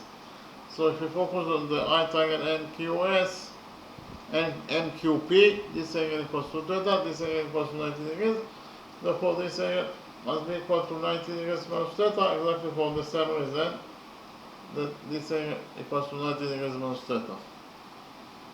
So in the next step, we will prove that the right green triangle LSP, this right green triangle is congruent to the big right triangle QMP. So actually triangle, the big right triangle QMP and the green small triangle LSP are similar to each other.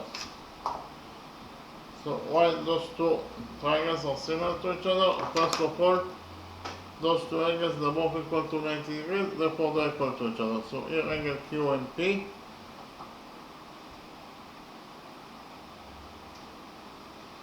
is equal to this angle, that is actually angle LSP, and they are both equal to 90 degrees, therefore they are equal to each other.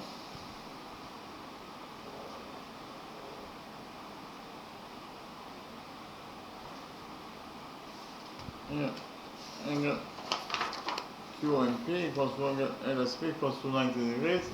In addition,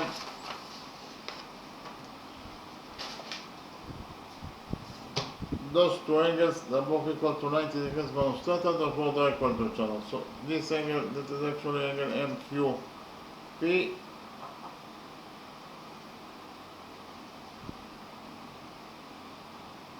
is equal to this angle, that is actually angle PLS.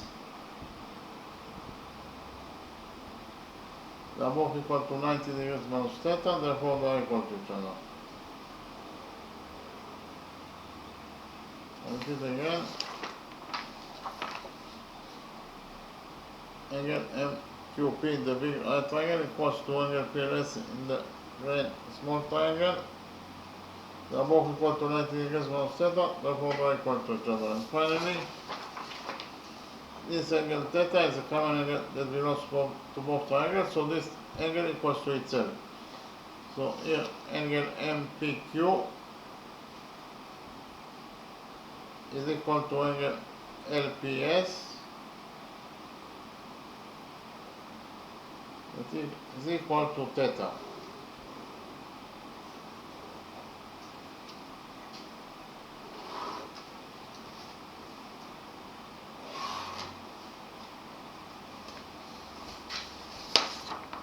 So here angle MPQ equals to angle LPS, and it is equal to theta. So angle theta equals to itself. So we actually found out that the big triangle QMP is similar to the green right triangle LSP.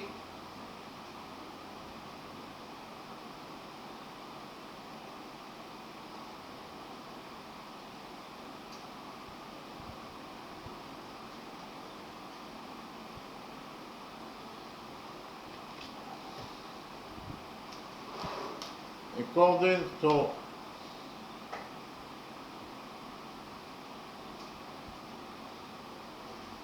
angle similarity rule.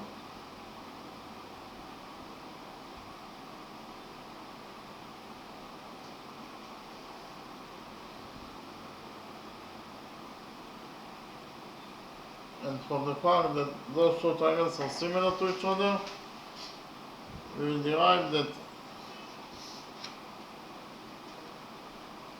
MP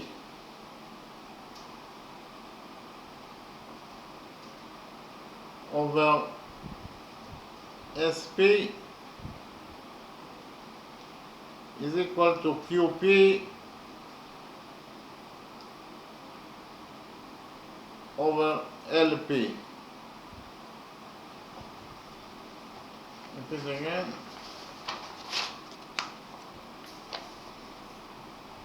From the fact that the green right triangle is congruent to the big right triangle, we derive that MP over SP equals to QP over LP. So here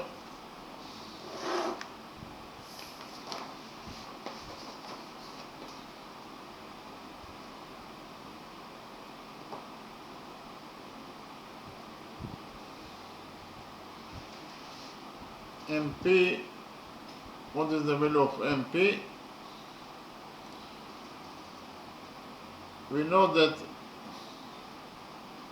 quadrangle AMBP is a rectangle because it has 4 right angles, and we know that the opposite sides of a rectangle are equal to each other. That is to say, side AB is equal to side AP, and AB equals to A according to our definition, and side AB equals to MP according to the rule that the opposite sides of a rectangle are equal to each other. So if side AB equals to side MP and AB equals to A, it means that AP is also equals to A. So if I know that MP equals to A, so here we substitute MP by A over SP. What is the value of SP? According to what is given as the question, SP equals to 6 units. So substitute SP by 6, and it is equal to QP. Here, what is the value of QP? QP equals to 5 plus 6, that is 11. So we substitute QP by 11 over LP. LP is the diameter of the circle that is equal to B. So in conclusion, we found out that A over 6 equals to 11 over B. Here we cross multiply this equation and we get that AB equals to 66. And we know that the area of rectangle ABCD is equal to the length of the rectangle that is AB times the width of the rectangle that is BC. According to our definition, AB equals to A and BC equals to B, so A times B equals to 66, according to what we have just found out. So AB equals to 66. So in conclusion, we found out that the area of rectangle ABCD is equal to 66 square units. Okay, so we finished the second method. In the next step, and summarize the lecture, we start with the first question.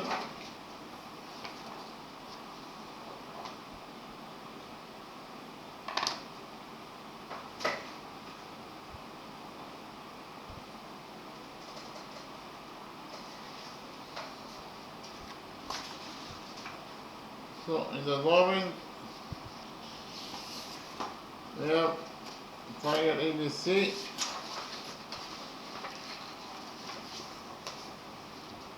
Triangle ABC blocks the circle,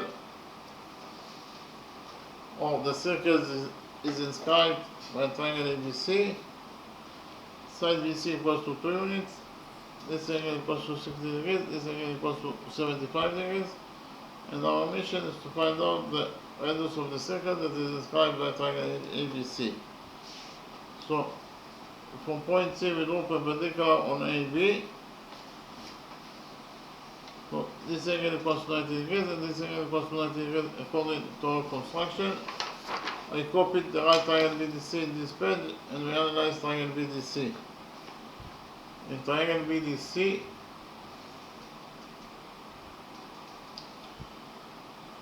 this angle equals to 60 degrees, this angle equals to 90 degrees, and we know that the sum of the angles in any triangle is equal to 180 degrees. Therefore, here the sum of the angles in triangle BDC must be equal to 180 degrees. So which angles we have in triangle BDC?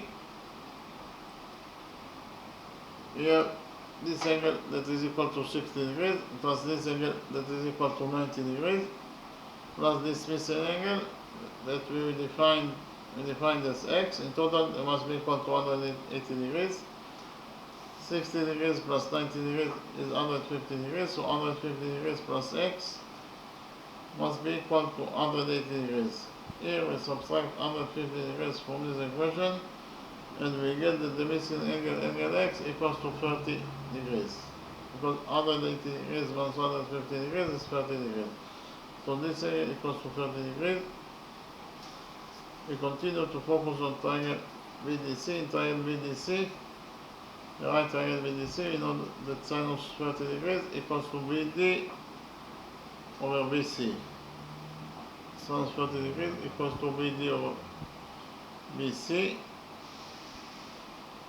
So sinus 30 degrees is 1/2, so we substitute sinus 30 degrees by 1/2, and it is equal to BD over 2. Here we multiply this equation by 2, and we got that BD equals to 1. So here BD equals to 1, and here we continue to focus on triangle BDC. In triangle BDC, we know that cosine 30 degrees equals to DC over BC. Cosine 30 degrees is square root of 3 over 2. We substitute cosine 30 degrees by square root of 3 over 2. And it is equal to DC over BC. BC equals to 2 units, so we substitute BC by 2. So square root of 3 over 2 equals to DC over 2. So here we multiplied this equation by 2 and found out that DC equals to square root of 3 units. Here DC equals to square root of 3 units. Then we found out the size of this angle.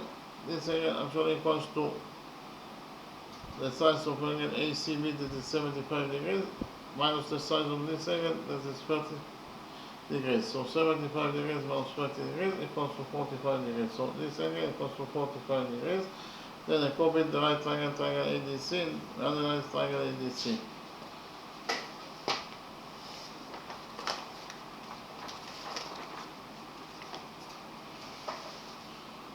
So this is triangle ADC that I copied from the original drawing. This angle equals to 45 degrees.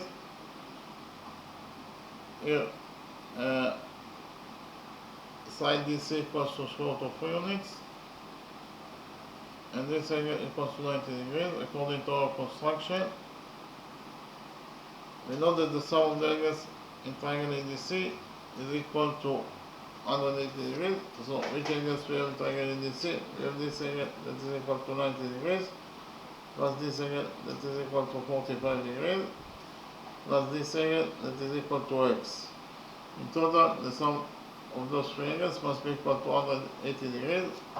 90 degrees plus 45 degrees is 135 degrees, and 135 degrees plus x equals to 180 degrees.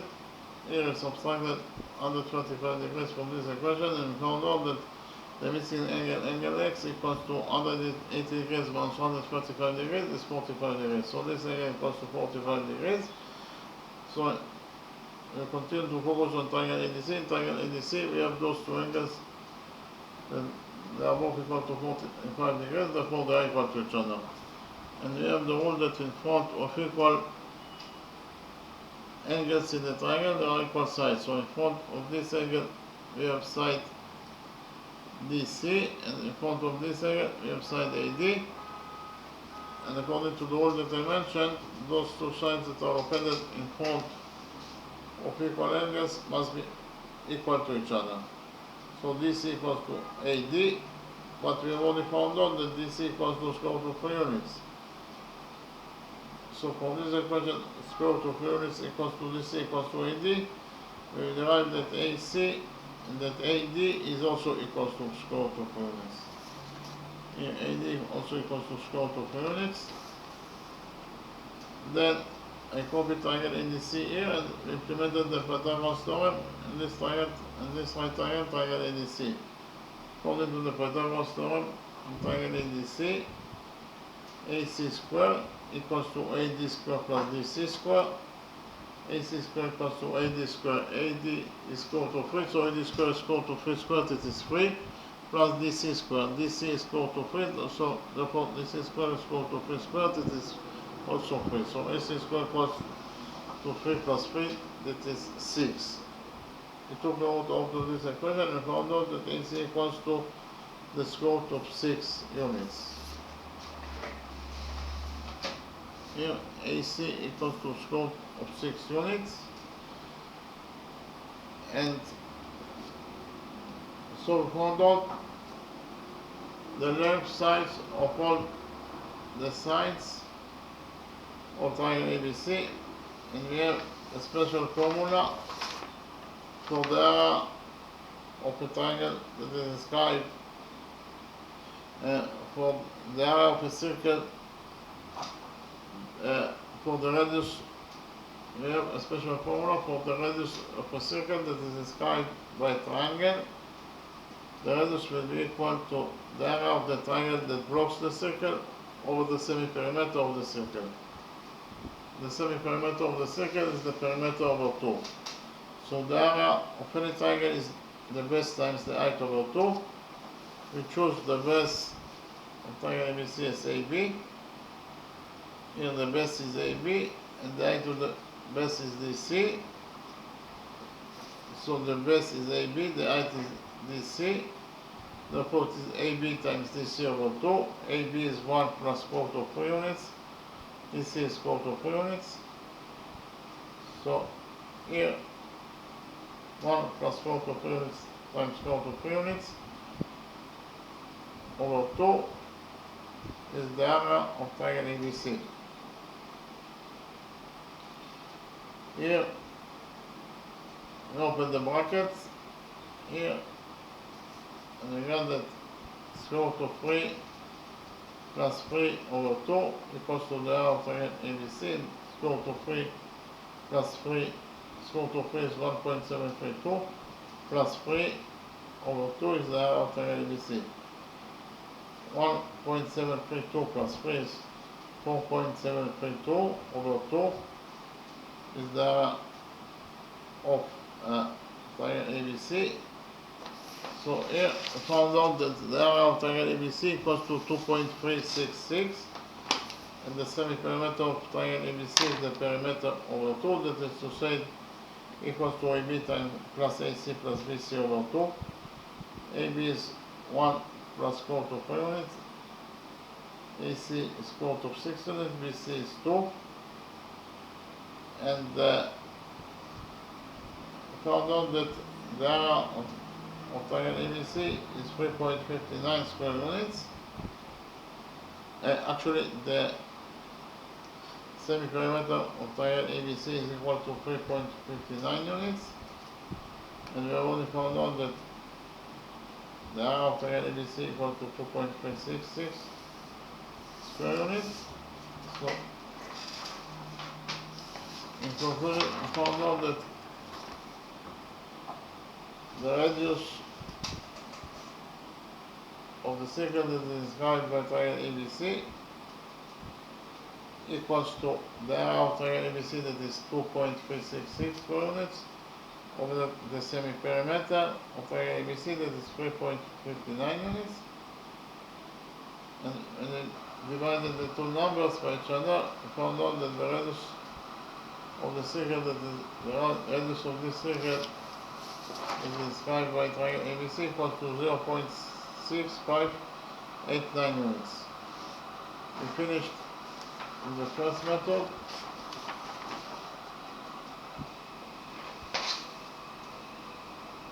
Then I presented to you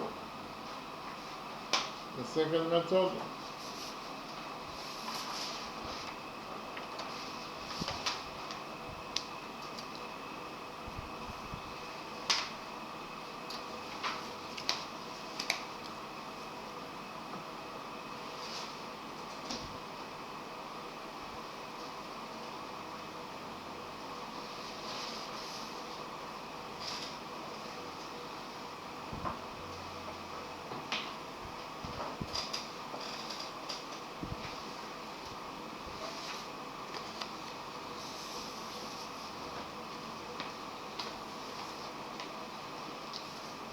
The second method used two rules. The first rule that is a tangent to a circle is perpendicular to the radius drawn to each point of tendency. And the second rule is the lengths of two tangents from a common extra point to a circle are equal. And here actually prove that the green triangle is congruent to the whole triangle according to side rule. Likewise, we prove that the yellow triangle is congruent to the pink triangle according to side rule. And from the fact that those two triangles congruent to each other, we derive that those two angles are equal to each other according to the rule that corresponding angles in congruent triangles are equal to each other. And because of the fact that angle ABC equals to 60 degrees and those two angles are equal to each other, each angle must be equal to 30 degrees. Likewise, those two triangles congruent to each other, therefore those two angles must be equal to each other. So if angle ACB equals to 75 degrees, each angle must be equal to half to it, that is half of it, that is 37.5 degrees. So, why? Because they are equal to each other. Then we found out the size of BD, we found out the size of DC, we add them together, BD plus DC equals to BC, and BC equals to 2 units. So here we have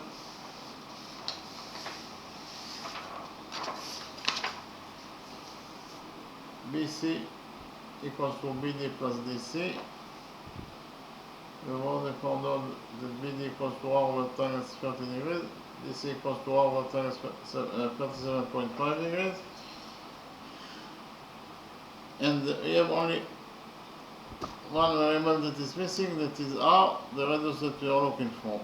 We solved this simple question, one equation with one variable, and found out that the radius of this circle that is described by triangle ABC equals to 0.6589 units. So finished the first question.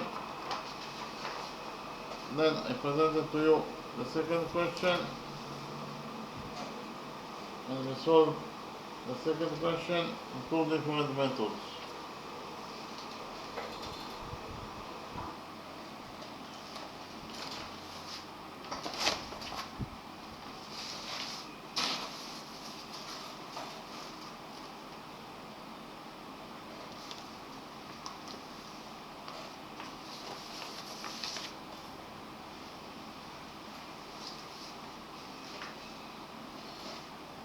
So here we have rectangle ABCD that blocks this circle.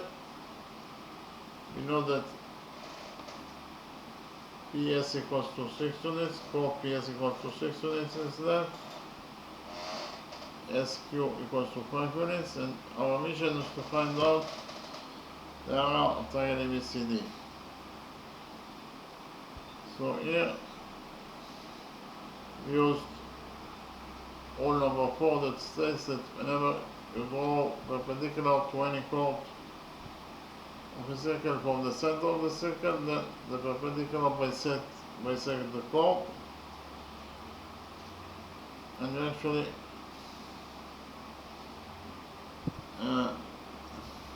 used also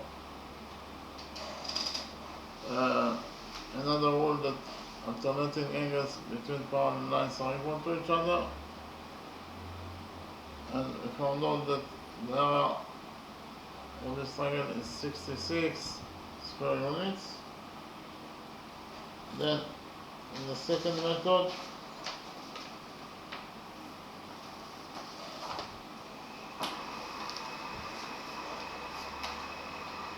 we actually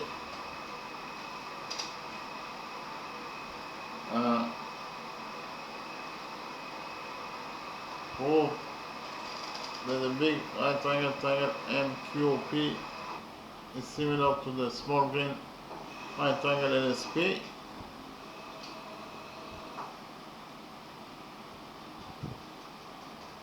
And therefore the following equation is true, that MP over SP equals to QP over LP. But before that, we also use the rule that any peripheral angle that rests on the diameter of the circle equals to 90 degrees, therefore this angle equals to 90 degrees. So here we have, because of the fact that the two triangles are similar to each other, then MP over SP equals to QP over LP. MP is A, SP is 6, QP is 11, and LP is B. Of course, multiply this equation and found out that the area of triangle the area of rectangle ABCD equals to 66 square units. So in both methods we found out that the area of triangle ABCD is 66 units. Okay, thank you very much.